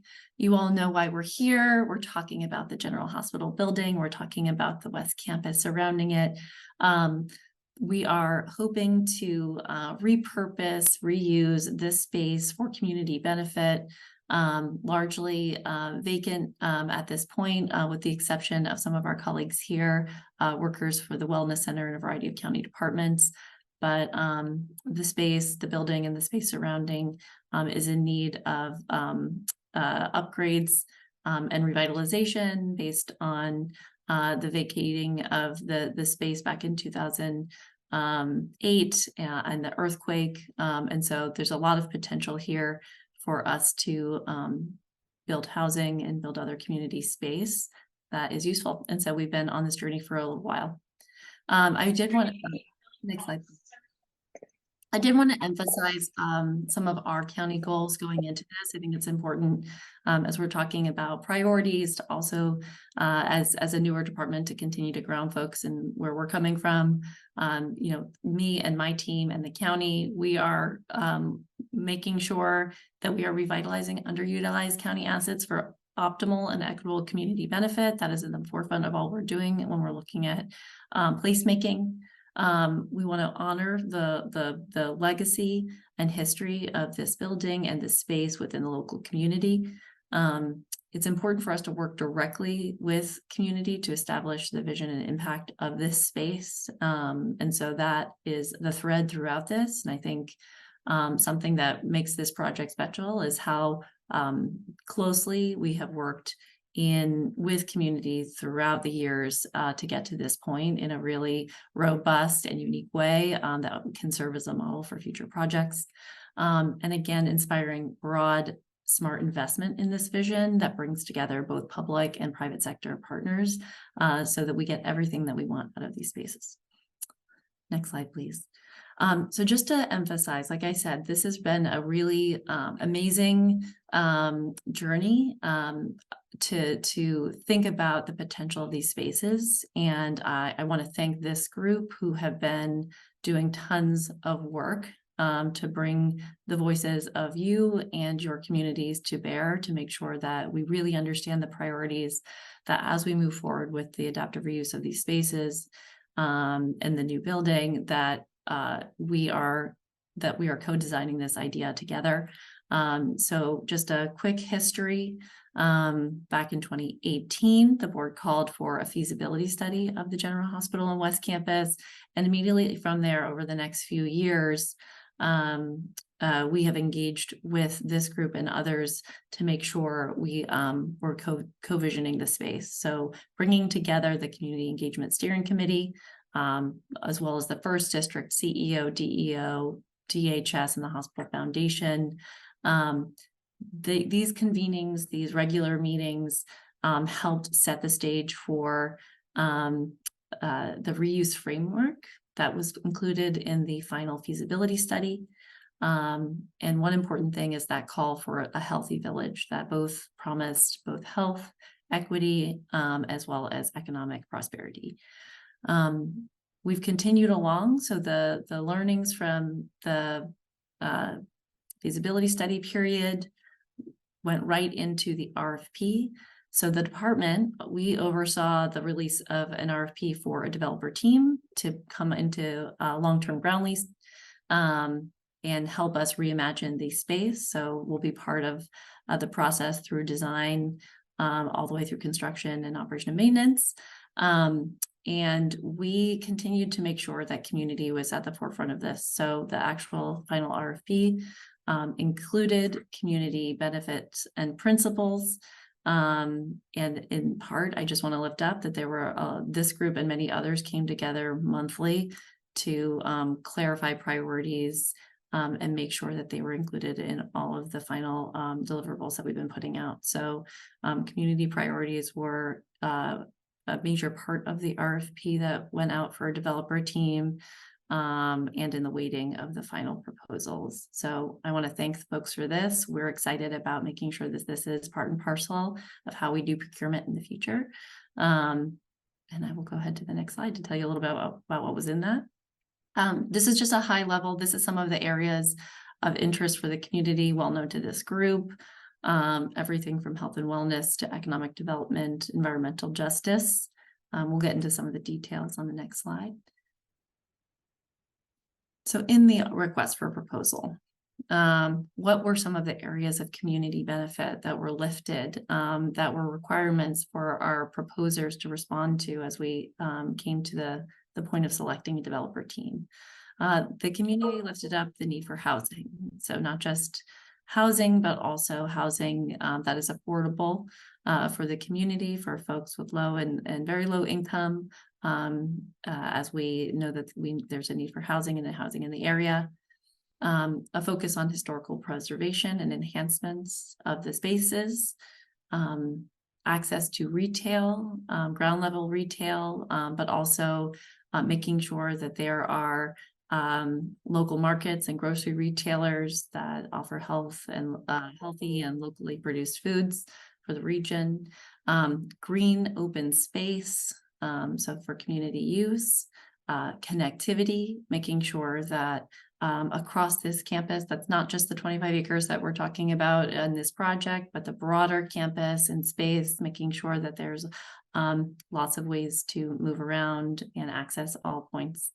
That there's mobility and transit options that are both supportive of circulation and sustainability. Making sure that we created a space for community safety and well-being. Places for work for small businesses, and other concepts that were lifted were short-term stay facilities for families, leveraging the health facilities in the region, like the hospital, community tech and incubation, and making sure that we are meeting minimum and exceeding expectations for community benefit in terms of community workforce agreement, local and targeted worker hire, prevailing wage, and our community business enterprise programs, the county's commitments that we make on all projects, but making sure those are lifted here. Next slide, please. So one thing that's important to note, in addition to outlining community benefits within the request for proposals, which we did, we also included this group in the evaluation of proposals, which is, again, an exciting best practice that we're moving forward in future procurements. We built out, in addition to our evaluation panel, 3 subject matter expert groups that came together to review the proposals and provide recommendations that went into the final scoring and selection of our proposers. One of the key groups was a community benefits evaluation group. They looked at our proposers' overall plan, their commitments to job creation and workforce development, sustainability, affordable housing, and other community benefits. It was a really important part of this to make sure that not only was there a responsive project design, but also one that really maximized community benefit in a way that we set forth through our years of engagement together. Next slide, please. And so where we are today, We received responsive proposals back in June, and by September, the evaluation panel selected Centennial Partners as a selected proposer for exclusive negotiating. So that's at the point where we are right now. We're very, very excited to reach this milestone, to have gone from image of a new space to the collaborative design of our priorities, to moving forward to procurement and having a developer team that is ready to meet those expectations in collaboration with all of us. And so where we are now, and a slight update from the last meeting, we are finalizing the date by which we're going to bring this letter in front of the board to enter into the exclusive negotiating agreement in short order. But really, this is a kicking off point for us of sort of the proposal that the proposers have to deliver as part of the RFP process, is instigating what will be future conversation around what a final design looks like for the project. So next slide, please, and we can get a little bit more into that. Thank you. So once we go to the board and with the authority given to the Department of Economic Opportunity to enter into this exclusive negotiating agreement, it really starts the clock on some of our partnership to it's really a sequential process of design and planning that will get us to a final project design where we can build and construct the site. So the way we've been describing it is, this is the kickoff point. It's the beginning. It's the way we're sort of making sure that we have a viable partner to help us realize this vision. But this group and our other stakeholders will be with us along the way as we get to that final design idea over time. And once we do that too, we want to just re-emphasize that throughout the E&A process, which we know will be a lengthy period of engagement to get to that final project design that we commit to and then start build on, we're going to continue to engage this group. The HICP will continue to be a big part of our engagement strategy. You see here, these are some of the ways that the proposed developer team have highlighted that they want to engage. So regular meetings with the county on our goals and commitments, continuing to build out the stakeholder map, making sure we're bringing this group and others into the fold as we think about all the voices that need to be at the table, making sure there's annual calendars of meetings, this and beyond. Standing up a project website so that you can go and see updates as they are happening, making sure we're bringing community members to the table and to the site, and holding other kinds of spaces to lift new voices. So creating community convenings, cookouts, and events that inspire dialogue in new and unique ways as we lift up the priorities and take those priority ideas and concepts and start to realize them into the image of a project, and we make decisions together. So that is where we are at this point. I will go ahead and stop. Before we get into questions, I see them coming in the chat. We just want to emphasize from the department that this is a really exciting moment for us. We think that this is a culmination of years and years and years of work by this group, by our supervisor's office, by the Wellness Center and others to see what is possible for us together and to actually get through the procurement, to have this milestone where we're ready to enter into an exclusive negotiating agreement and turn that concept into reality with you all is an exciting moment. And I know that you'll all be at the table. And we look forward to bringing that letter to the board and starting that process and introducing the developer team to you at that time. All right, and I'll go ahead and stop. Thanks, Kat. And I know I see the questions, so we'll go straight to the questions, but I just wanted to also mention as part of our update for the month is that we hosted a policy committee meeting of the HICP. You all might remember we do have these monthly meetings, but then when there's a motion that's going to go forward, that we've, particularly been vested in, we do have a policy committee meeting. So that meeting occurred a few weeks ago. We then, facilitated the question and answer period and are completing the answers, and we'll be posting that at the HICP website. But, just want to thank everyone for your incredible efforts in being involved at many of these, because, oftentimes when the county does respond, Kelly, as you described so eloquently, described a process of engagement, right, that is very unique, right? And that, we, for example, are very, very proud of the engagement process to date. It takes a lot of effort from the community to also respond and to show up and to participate and to follow the thread all the way through. And so it is a culminating opportunity, and one that I think that sort of is a marker, right, on the road. And then we're continuing, right, in this effort, because there's significant work ahead of us. So thank you so much for that overview. I know you went into detail again from last month. I think that's important because we're working together to ensure that there's continued communication with our community on this. All right, let's go to the questions.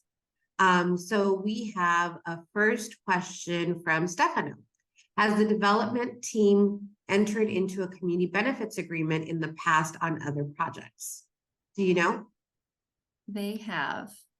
I know they have. I don't want to speak on their behalf about all of their collective projects, but I do know they have engaged in community benefit agreements, especially any partnership with the county requires that. And we work with this particular partner on the Vermont Manchester project as well.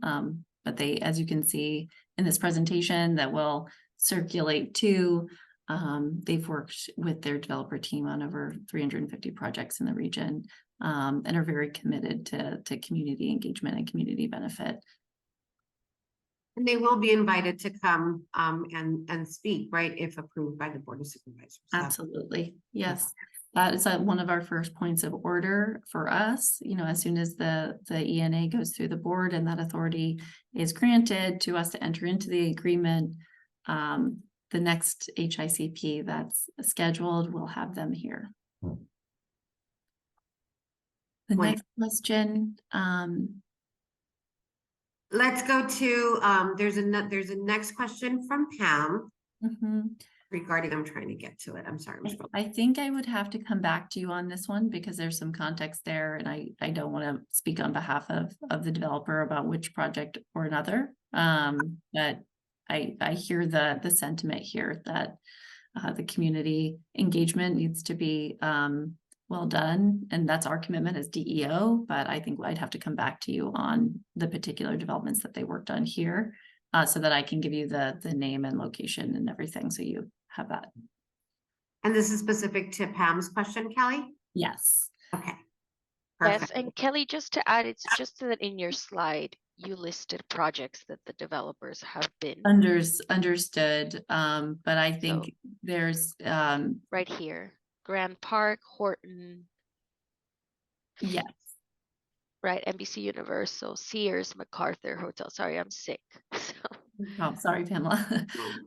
No, but for sure, I know that these are a list of projects they've worked on that we've highlighted, and I will clarify your question for you and come back to the group.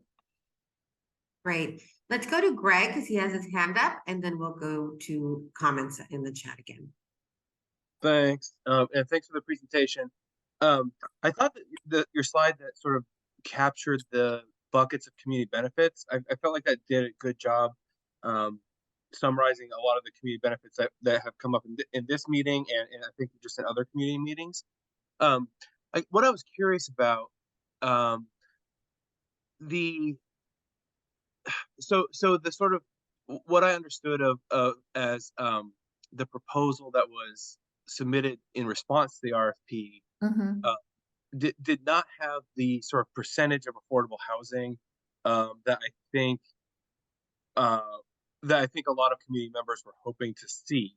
And I know that we're still very early in the process. But I guess, can you just explain more about how the RFP was structured? What was that proposal the one with the most affordable housing? Or was there a minimum and it was, and developers hit that minimum and then there wasn't really any points for providing more?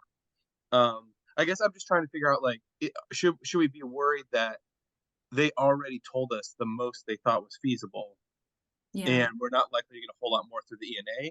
Or is it possible that they're like, okay, yeah, if you need more, we'll restructure the proposal? Right. Yeah, so the proposal, thank you for that, Greg.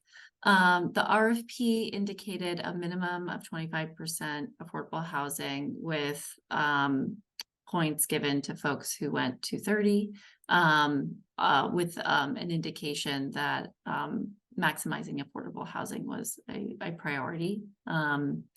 That is, I'm sorry.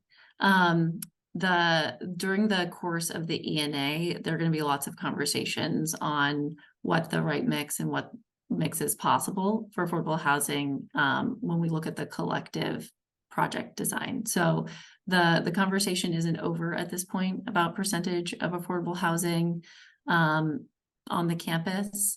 But I think that it will be an honest conversation about how we can make that happen with all of the priorities and financing of the project over time, but it's certainly not the end of the conversation by any means. That this is the start of the conversation. I see Francisco's question, but sort of coupled with this is, so what is the ENA process, right? And Greg, I think might have more on this, but describing what can happen. So can you negotiate, different factors within their proposal or even start over in the ENA process? For sure. So the proposal that was submitted, so in the RFP, sort of it laid out sort of minimum expectations for the project and the site. And if you look through the RFP, there's a lot of flexibility there for folks to reimagine the space based on the existing space as it exists and community benefit needs. So the proposal really is a jumping off point for a design that met the minimum qualifications of the RFP. There's an opportunity to talk about what the ultimate mix of the space types, usage types are throughout this process. Again, it's an instigating point for the conversation. The proposal has to be within the realm and requirements of the RFP. So, that's sort of a standard baseline through this process. But there is lots of time and opportunity to discuss with community, the various use, the proportions of things on the site, and conversations with labor and other partners about community benefit.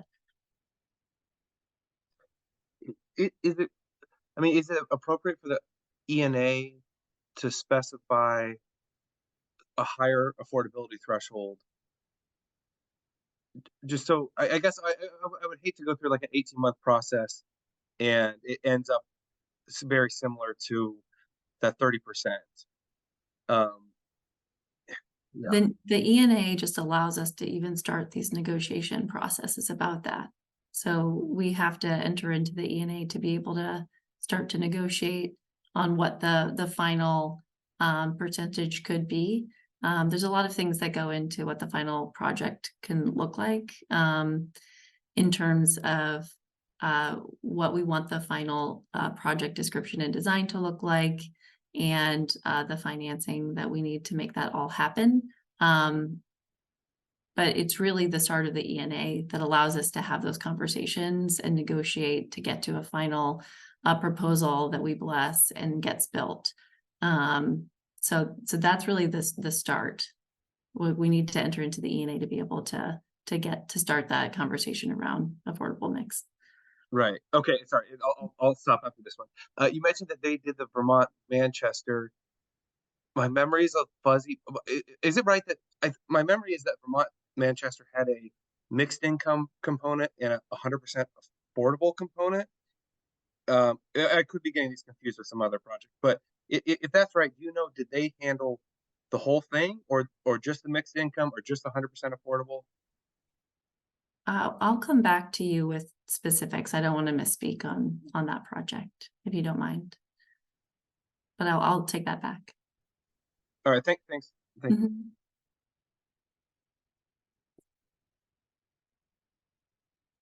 And I was on mute, my apologies. There's a question regarding I have to go up to it. Francisco, you asked the question, are there plans to provide transparency on cost and expenses to the community as the project moves forward? To keep the spaces affordable, costs and expenses must be managed exceptionally. Yeah, throughout the ENA process, we certainly are going to, I mean, ultimately the goal of the ENA process is for us to get to a final project agreement on what the project will actually look like and entail and the financing behind it. And so folks will be fully aware of that. And it's a public project. And so we will keep folks abreast of these components as we get through the ENA process and move to that final project agreement.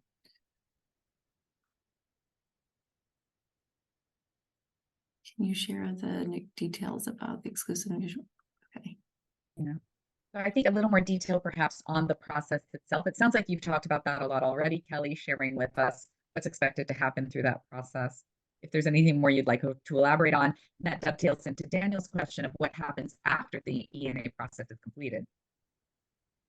Once the ENA process is completed, that's when we've agreed to a final project agreement. And that's when it's like very, at the point of proposal, you're seeing concept. At the final project agreement, we actually know what we're going to build. And then it's the process of actual build and construction.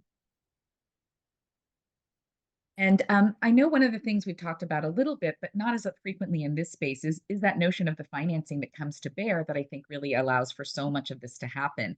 So how does the financing play in as we think about the ultimate design, the ultimate feature set of what the project will be? How does the financing dovetail into that? Sure. For this group, obviously I'm speaking at a high level. But depending on what we build, that will determine how we get this project actually financed. We're going to use a whole bunch of different ways to get this financed in partnership. This is a public-private partnership with the developer team. Part of their charge is as we define the project description, as we come to a final project agreement, what that looks like, they are helping us come up with the financial package to actually make it happen. So I know, Heather, that's very high level, but like that really, like what we build will determine, what we decide to build will determine how we utilize a whole bunch of different financial methods to like undergird the final project. I imagine that speaks a little bit to my point as well of, like how much affordable housing, what are the funding sources to provide affordable housing? It's a very, I think, nuanced process that has to bring a lot of factors into play to kind of land on the final vision for the project. Exactly. Historically, with development projects, I understand, and please respond to this if incorrect or even enhance. Community engagement, as an example, once a developer is brought on, doesn't really happen until the developer is ready to sort of, begin that process. The benefit of our process over the past several years is because of the involvement of the Health Innovation Community Partnership and our ability to be able to work in partnership with DEO, we have had opportunities to have community engagement throughout the entire process. Is that something that, you see beneficial, Kelly? I know we're trying to see if we can continue some of that. Again, just the dialogue, I think, with community and sort of being lockstep is extremely important to, as you can tell, our membership in our community. So I just want to make sure that we uplift, are we continuing this process, and is it sort of key to the ENA process? Yes, absolutely. So as I shared during this presentation, obviously community engagement went to defining the community benefits that went into the feasibility study, that went into the RFP. that went into the evaluation of the final proposer, that made sure we got at least concepts and commitments that these community benefits will be met during the E&A process. And as we come together for a final project agreement, community will be engaged throughout the E&A process too, because as we said, we have to go from concept to final design.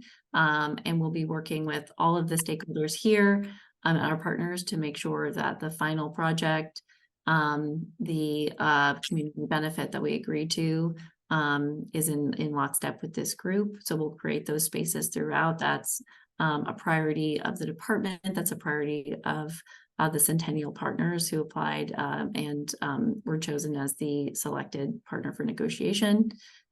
So that's all clear. I'm sorry, I can't be more specific yet on exactly what, like Heather mentioned, what the financing will look like, because it really ultimately depends on what the project looks like. But that will be part and parcel of the E&A process. So we can't actually speak to, the E&A process is by which we get to a project that we can agree to and actually can move forward for construction. So then we will know final costs. We will know how we'll manage those. To the point around cost overruns, that will be post E&A process, managing a budget for the project so that we can get it to completion over time, and part of the financial planning that happens during the E&A. Let's go to Francisco and Pam and Heather. I know we're over time here. I apologize, but this being so important, we might have to just reshuffle our presentations. Completely. Thank you, Rosa. So I just want to speak a little bit to the group. I am an appraiser, haven't been one for a long time, but I'm also an attorney. I've been a fanboy of housing, land use, and how communities are built. The financing portion is incredibly important. If we can get private financing for this project, it would reserve affordable housing money through tax credits, new market housing tax credits, historical tax credits for other projects. The problem with a lot of these tax credits is that they're limited pools. So if we dedicate a lot of that money towards this project, that means, affordable housing is not going to be built in other places.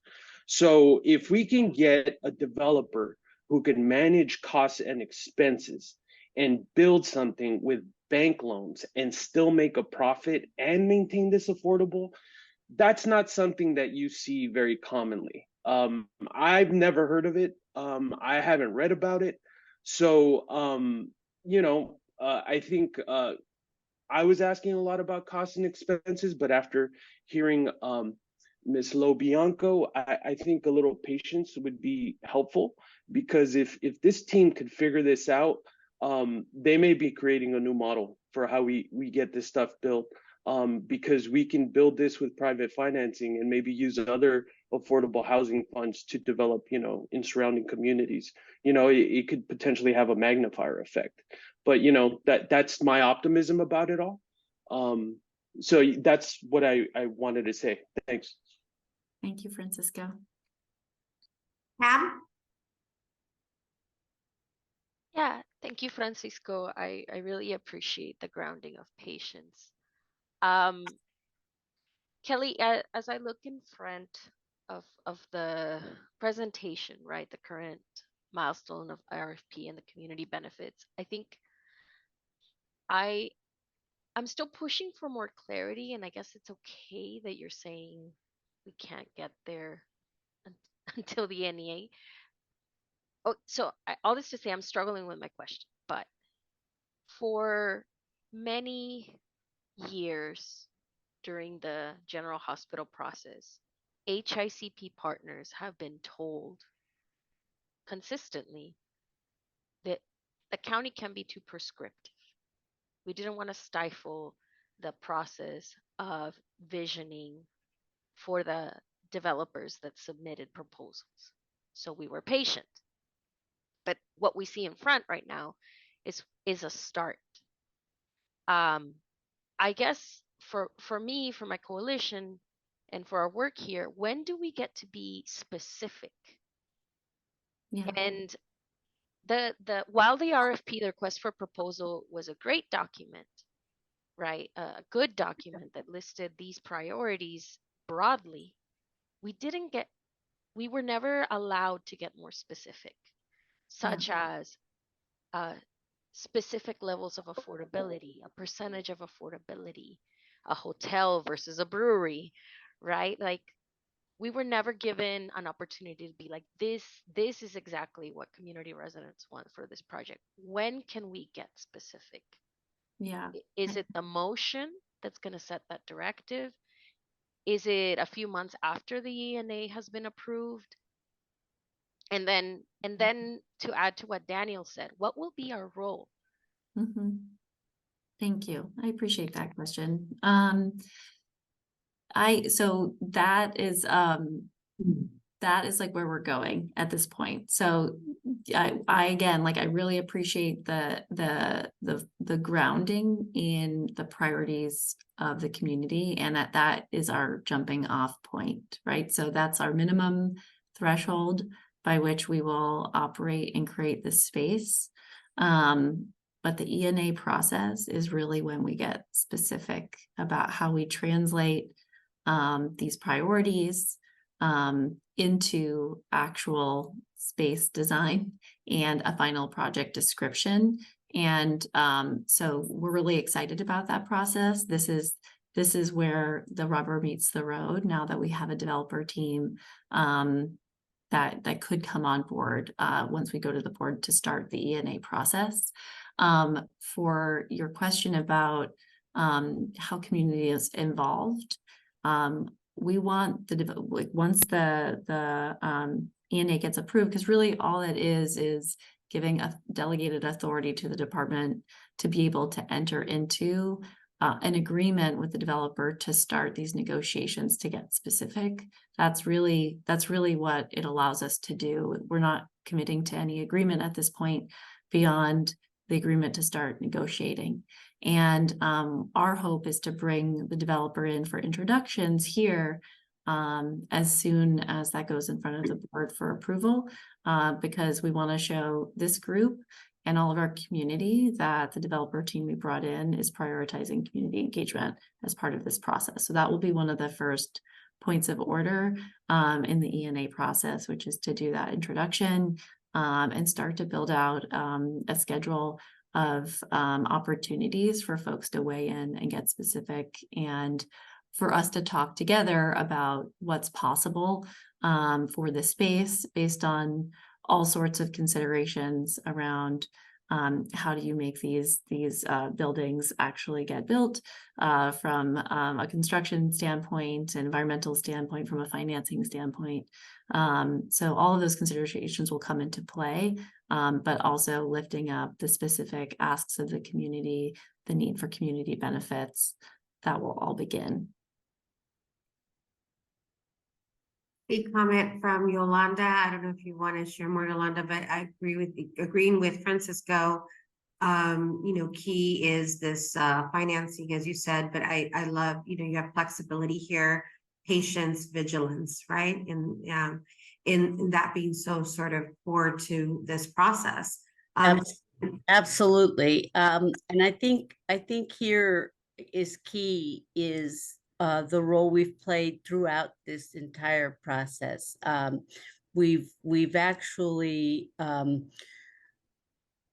broken ground on creating best practices going forward in hearing and realizing community goals. So by no means should we give up. Flexibility doesn't mean giving up.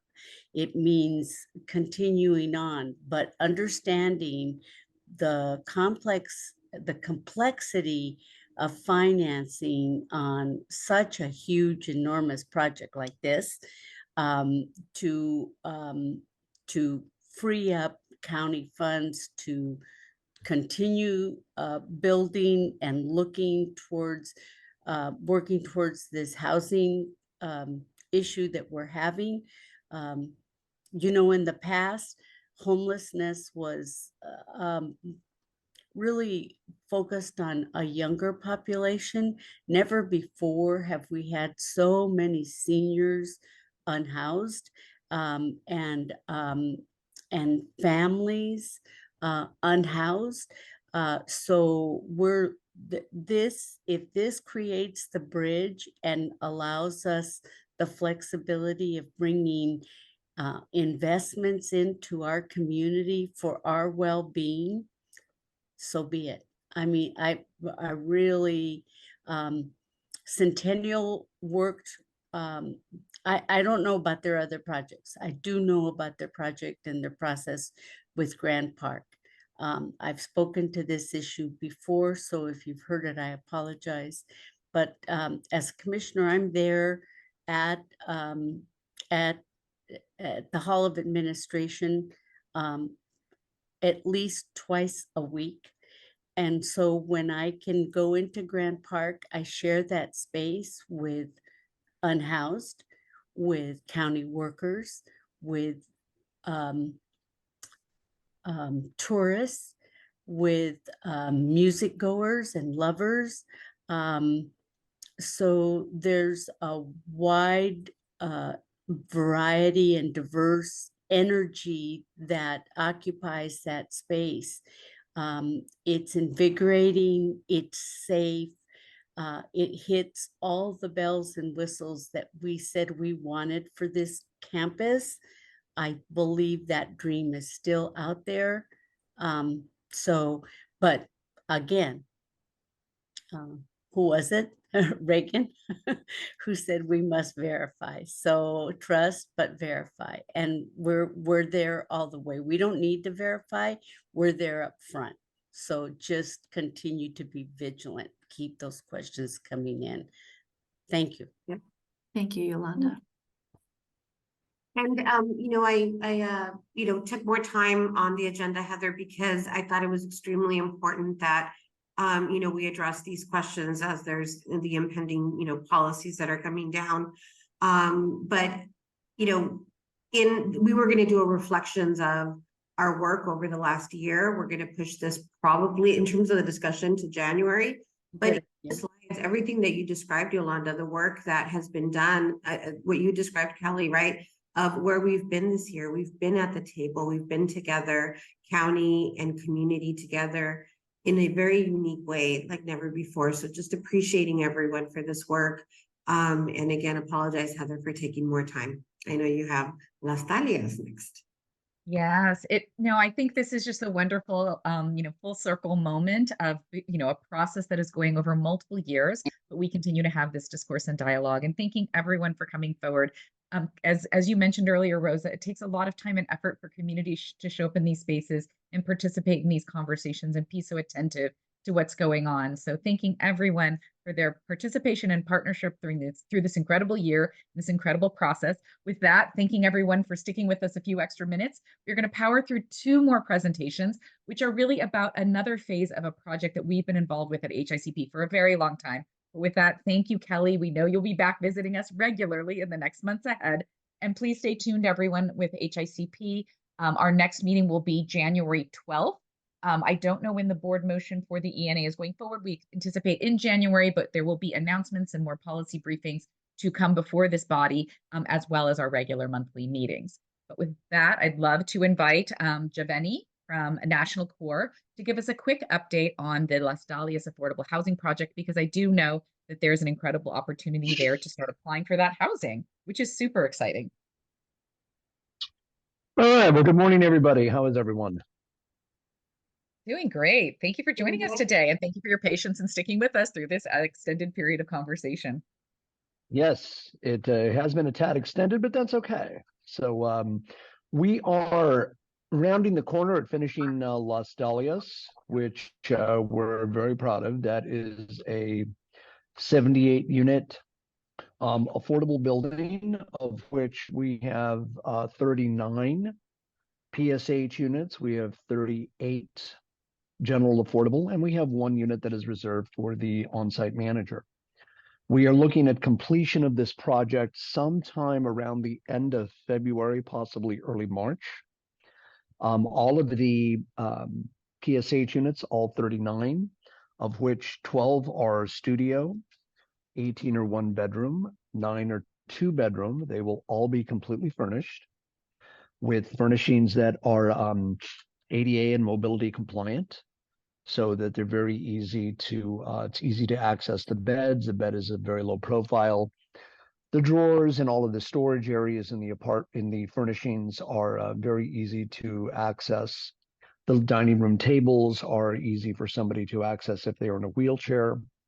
So we take a great deal of time and effort. We work carefully with our in-house 504 coordinator to make sure that everything that we are installing is going to meet all of the requirements as it pertains to ADA and mobility units.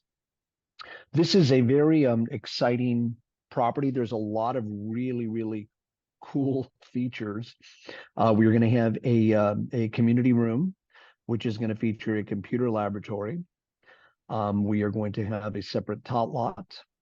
There is a rooftop gathering area, which is very unique, which is a very nice space for people to be able to gather up on the roof and take a look at the really nice views of the surrounding area.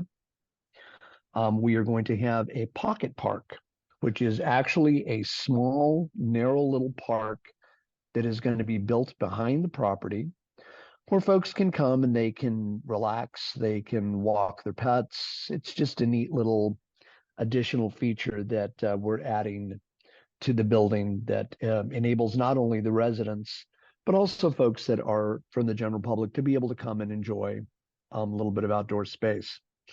We're also going to have on-site parking on the property. It's going to be underground parking. And we have a pretty substantial supportive services program that is in place. Our Hope Through Housing division, which is our arm of social services, is going to be taking a very substantial role in making sure that the residents have the opportunities to have access to resources and other chances to be able to improve their lives. Our entire goal as an organization is to really elevate the folks that move into our buildings. Our philosophy has never been that we move folks into affordable housing and this is where they stay. Our goal is to move people in, give them the opportunity to move up and out so that they're able to really advance in their lives. So we offer things such as everything from English as a second language to healthcare programs. We offer building resumes. We offer financial sustainability assistance so that folks who really are looking for home ownership at some point, we've been very successful at some of our other properties in enabling people to be able to build budgets and be able to build a financial plan that will enable them at some point to become a homeowner. And we're also partnering with Path, who is going to be our CES coordinator for the project. And Path is a very, very successful and impactful organization that, again, provides the wraparound services for the people in the community. And we're very proud to be partnering with them. This is a project that is in partnership with a lot of different agencies and resources, everybody from the LA Homeless Services Authority, the Los Angeles County Development Authority, and the LA County Department of Mental Health. So this is a very concerted effort. We have a great deal of support from the local elected officials, from the supervisors, county supervisors, and from the community at large. We've already held 2 community meetings at the East Los Angeles Library, which have been very well attended, where we've had a lot of members of the community come in to get general information on the property. So the community itself is very excited. The building is absolutely gorgeous. We're very proud. This is, again, another jewel in the National Core crown. We built properties that any first-rate affordable building, conventional building would have trouble competing against. You will never drive past one of our properties and say, oh, that must be an affordable property. No, this is a property that is absolutely going to be stellar. So we're very excited. And like I said, we're rounding the corner. We're just putting the finishing touches on the project. Hopefully we don't get a whole lot of rain that's going to delay the last part of the construction process. But I just kind of gave you the cook's tour. Does anybody have any questions? I think we've had a few presentations in the past. It's been a long minute, Giovanni, since the last time we heard about the amenities. So thank you for reminding us. It's an incredible project. What an incredible set of wonderful, wonderful opportunities for new residents to take advantage of this phenomenal facility that you guys developed. I do see a question from Yolanda. I don't have a question so much as just a comment. Going in, this wasn't an easy project.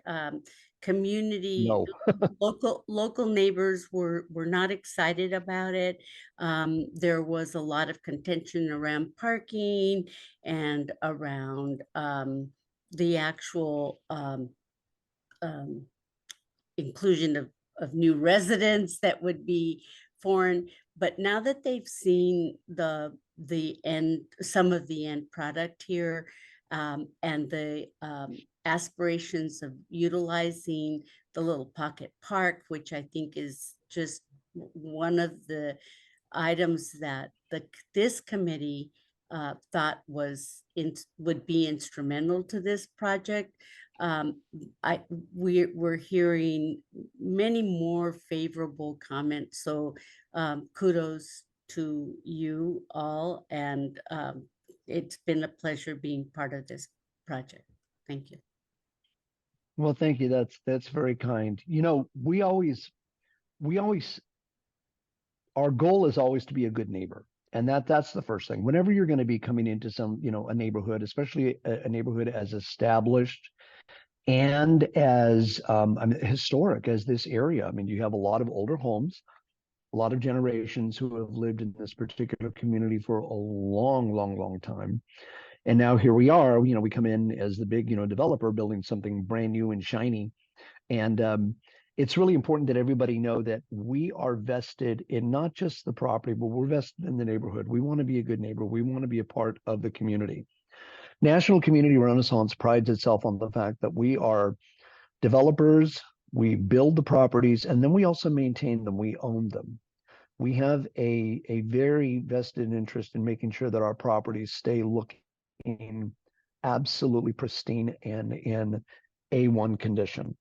We have an on-site staff, so we do have somebody that's going to be on the property all the time, overlooking and making sure that we have, everything from compliance with the rules and the policies to addressing any issues as it pertains to maintenance. Again, it is our goal, and it is in our interest and the interest of the residents to make sure that they're always living in a first class, best in class living situation. So we're very excited. This is going to be a very, very cool property. And as I said, we're very delighted to become a part of the community. Did you want to add a comment?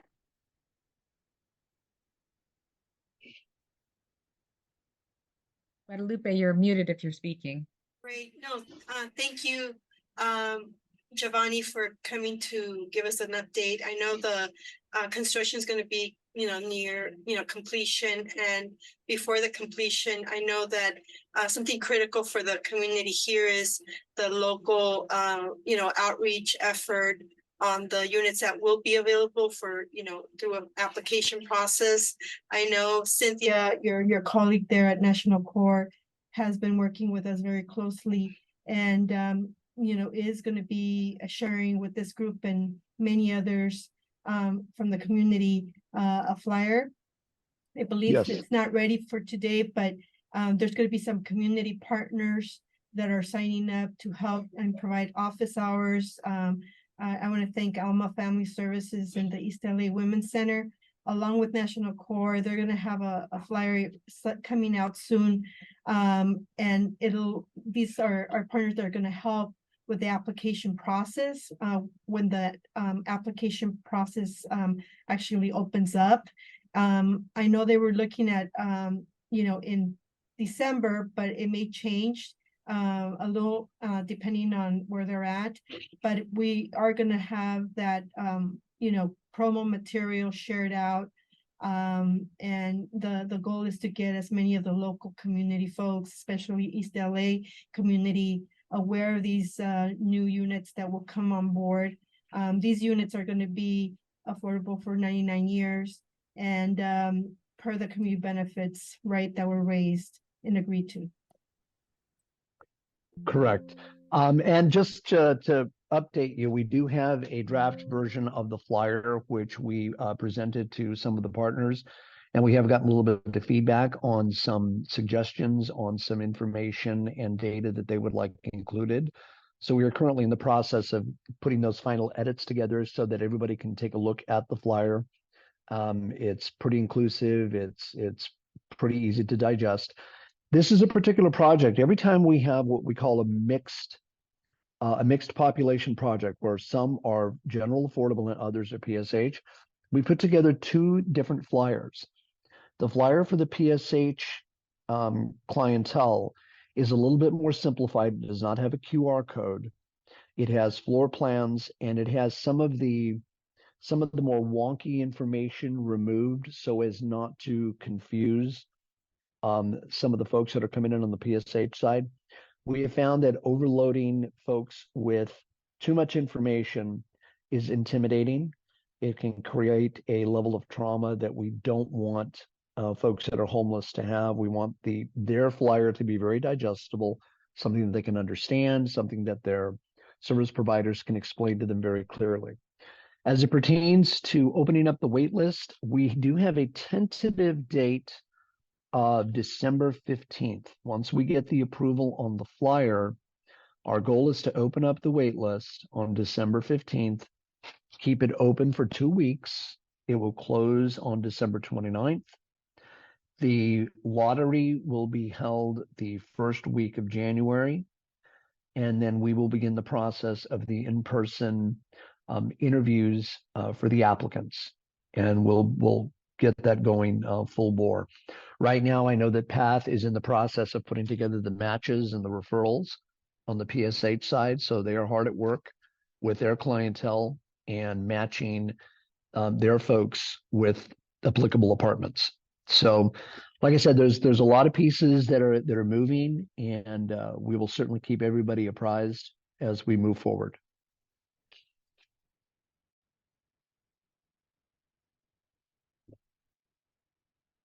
Oops, we do have a question from Pam and a question from Alex. We are past time, everyone, so keep those questions coming. Keep them tight if you can. Appreciate it.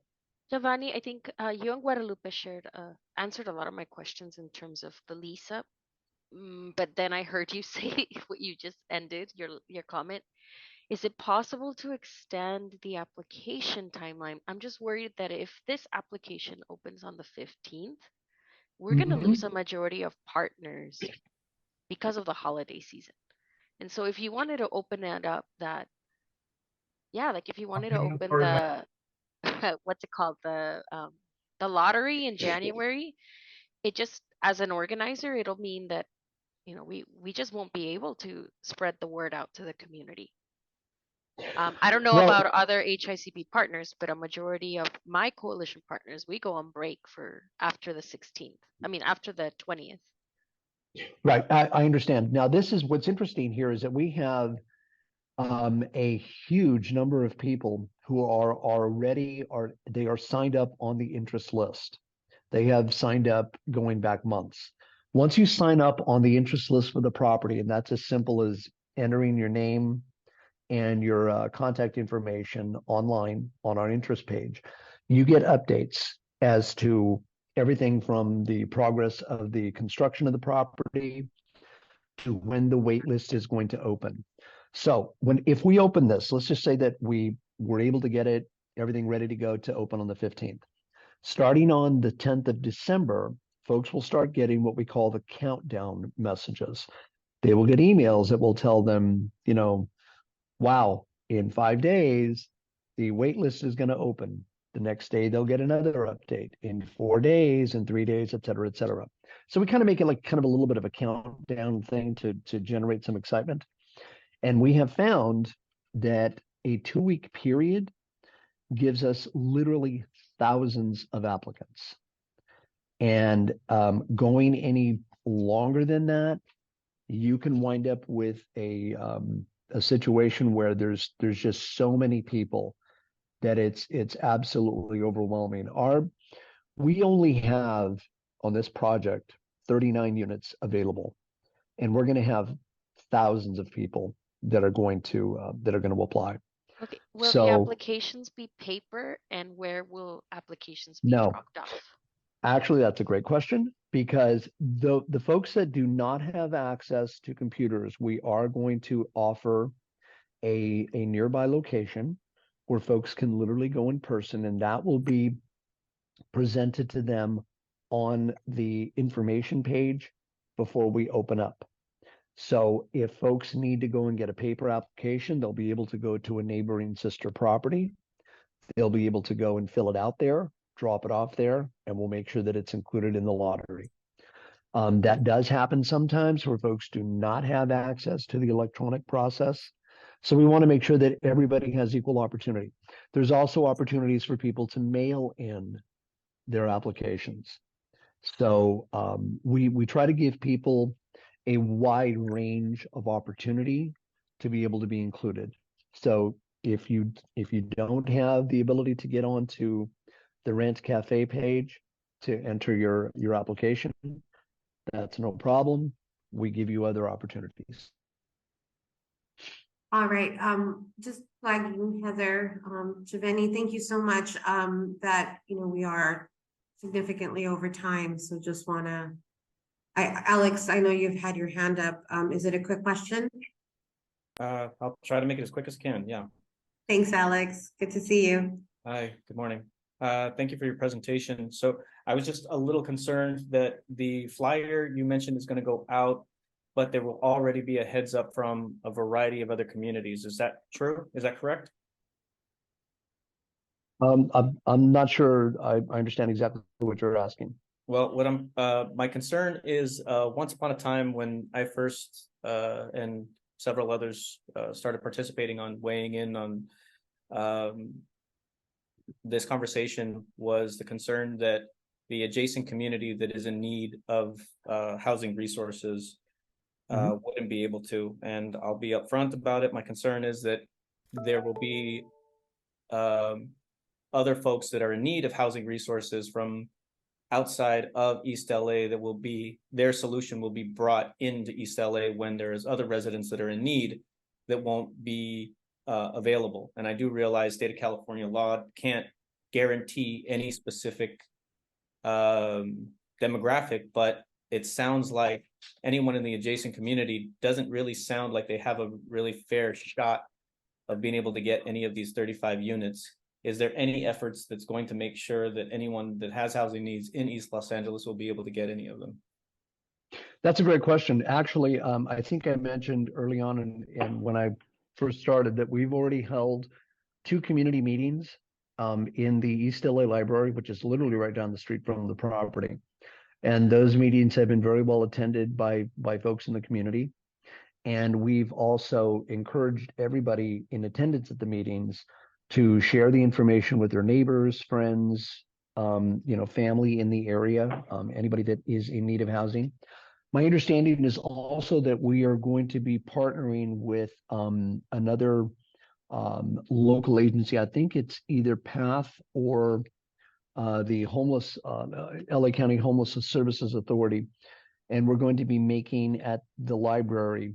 We're going to be making some time available for folks to come down at during predetermined hours to come down and get information on the property or get some assistance, answer their questions.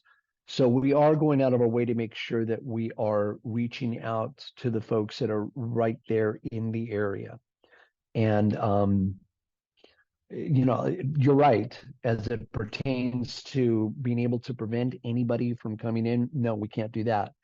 But we have been very diligent about making sure that the folks that are in the immediate area are very well aware and very very ingrained in understanding that the property is coming online. Great, thank you. I That's just wanted to add, what I was yes. hoping to hear. Yes, I just wanted to chime in real quick. I know we've been having updates from National Core on previous HICP meetings. I know a lot of our community partners that signed up way back with the community benefits agreement, discussion, that they were very interested in helping, spread the word. And I know National Core has been really good about sharing the promo materials when they have had various workshops, just to get it out in the local community. What does it take to apply? What are the income requirements? Because as Javeni was saying, there's 78 units, 38 or so, or 39 are PSH, and then the rest are general affordable.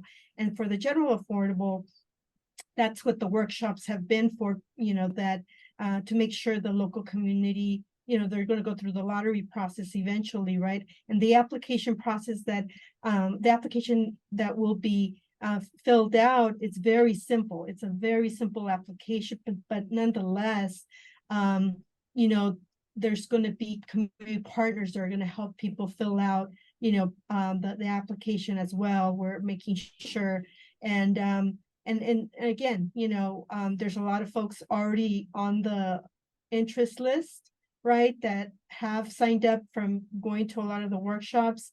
And but there's going to be more, because we're going to be sharing the flyer and also making it known the partners that will be available. And we're hoping to flood that pool with as many local folks as possible. The PSH units go through the coordinated entry system. And again, even through that system, we've been in touch with PATH, that's the provider for the spa.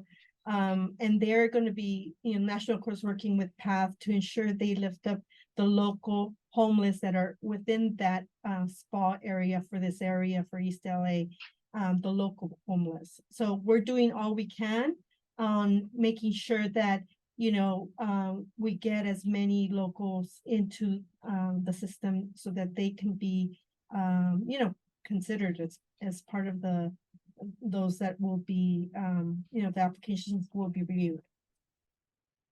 Absolutely. Anytime you're talking about an affordable project and opening it up, it takes a village. And we're very proud, as I said, PATH has shown themselves to be just incredibly effective, very organized. And we have every confidence that they are going to guide their clientele through the process. Because like I said, when you've been, and you all know, when you've been homeless for a while, when you have been out of a structured living environment, it's overwhelming, and the level of trauma can be just stupefying. It can immobilize you. So the thing that we like about the folks with PATH is that they're very gentle, they're very kind, they're very helpful, they're very committed. So we have every confidence that this is going to be a very smooth process. And again, we know that they are reaching out very heavily to the local homeless population, and it is our goal to make sure that everybody in the immediate community has that opportunity to be able to be housed. Thank you so much for this important presentation and where you are in the process, right? So crucial to ensuring housing is available for all and as quickly the process as possible. So thank you so much. Well, thank you for having me. It's an honor to speak in front of all of you. You were obviously very, very talented and skilled professionals in this field, and it's an honor to speak in front of you. Thank you so much. Heather, how are we doing? I know we're way over time. We have lost a number of membership, but there still seems to be robust attendance here. So just want to make sure that we are up for one more presentation. I know we had Gilbert. Gilbert, is yours a full presentation or just some updates? No, mine is not the usual very long presentation. It's just a few updates. Okay, let's have you do it. And then again, Okay. I think we're gonna butt the discussion about our year-end summary for HICP to January. Go ahead, Hickover. Thanks. Okay. Okay, great. Appreciate it. Thank you. Just a few updates, but very relevant to pretty much everything that was discussed today. Just want to mention if folks missed our presentation last month where we talked about our radical hospitality tour that we did with Carrie Morrison and a couple of our subcommittee members. If you missed that, we did that presentation last month, and you can check out the recording on HICP's website. The main thing I wanted to update today is about our community benefits agreement.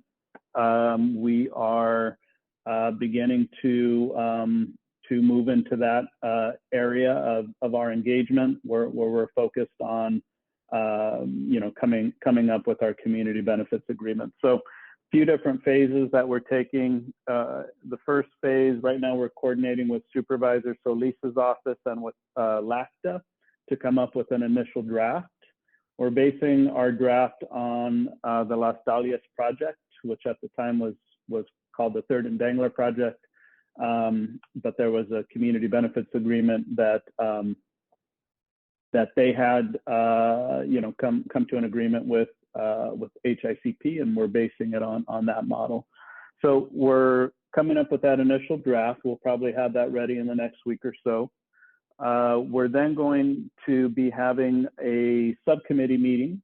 Actually, right after this call, I'm going to send out the invite to the subcommittee. The date for that meeting is going to be Wednesday, December 13th. And we hold those meetings, since it's during the week, in the early evening. So that meeting will be from 5 to 6:30. We may actually extend it to be a full 2 hours, since I know there will be a lot of feedback and input. Similar to what we did with our community engagement plan when we discussed that with the subcommittee earlier in the year. We'll present the draft of the CBA, the Community Benefits Agreement, to the subcommittee a week prior, so they have the opportunity to look through it before we have our discussion on it on Wednesday, December 13th. Following that meeting, we'll work with, again, Supervisor Solis's office, HICP, to make sure that feedback and input gets incorporated into the Community Benefits Agreement. And then that will set us up for our next in-person community workshop, where we'll focus on the Community Benefits Agreement. We're targeting late January for when we're going to be holding that workshop, and we'll definitely be holding it at a location in Boyle Heights. We weren't able to make a location in Boyle Heights work the last time we had our community workshops in May. So we'll definitely be making sure that we host that location there. And then again, following that meeting, we'll work with Supervisor Solis's office and HICP to make sure that that feedback gets incorporated into the CBA. The very last stage is that the CBA, the Community Benefits Agreement, will be included as a document, as an attachment in our option to ground lease agreement with the county, and kind of a technical name, but it's essentially our main agreement with the county after our ENA. So our ENA will expire, and we will then be living under the option to ground lease with the county. The Community Benefits Agreement will be an attachment to that. So it'll kind of be, officially connected to our agreement with the county. And the very last thing I'll mention is that at our January HICP meeting, we will be, by that time, we will have had our subcommittee meeting. So we'll be presenting on the CBA. We'll be talking about feedback that we got from the subcommittee, and we'll be able to provide set details for the community workshop. That'll be later that month in late January. So that's all the announcements I had, and I'll see if there are any questions. Any questions for Gilbert? We'll be sure to keep everyone posted on all of this information through our email exchange as well. But thank you, Gilbert, for sticking with us to the final hour. And thank you again for being our partner in helping develop this beautiful facility as part of this comprehensive set of services on our campus. Definitely. All right, everyone. Well, we are in the tail end of our meeting. We had some additional ideas we wanted to share with you, but we will push those forward to our January meeting where you'll get a recap of 2023 and some future planning conversations for 2024.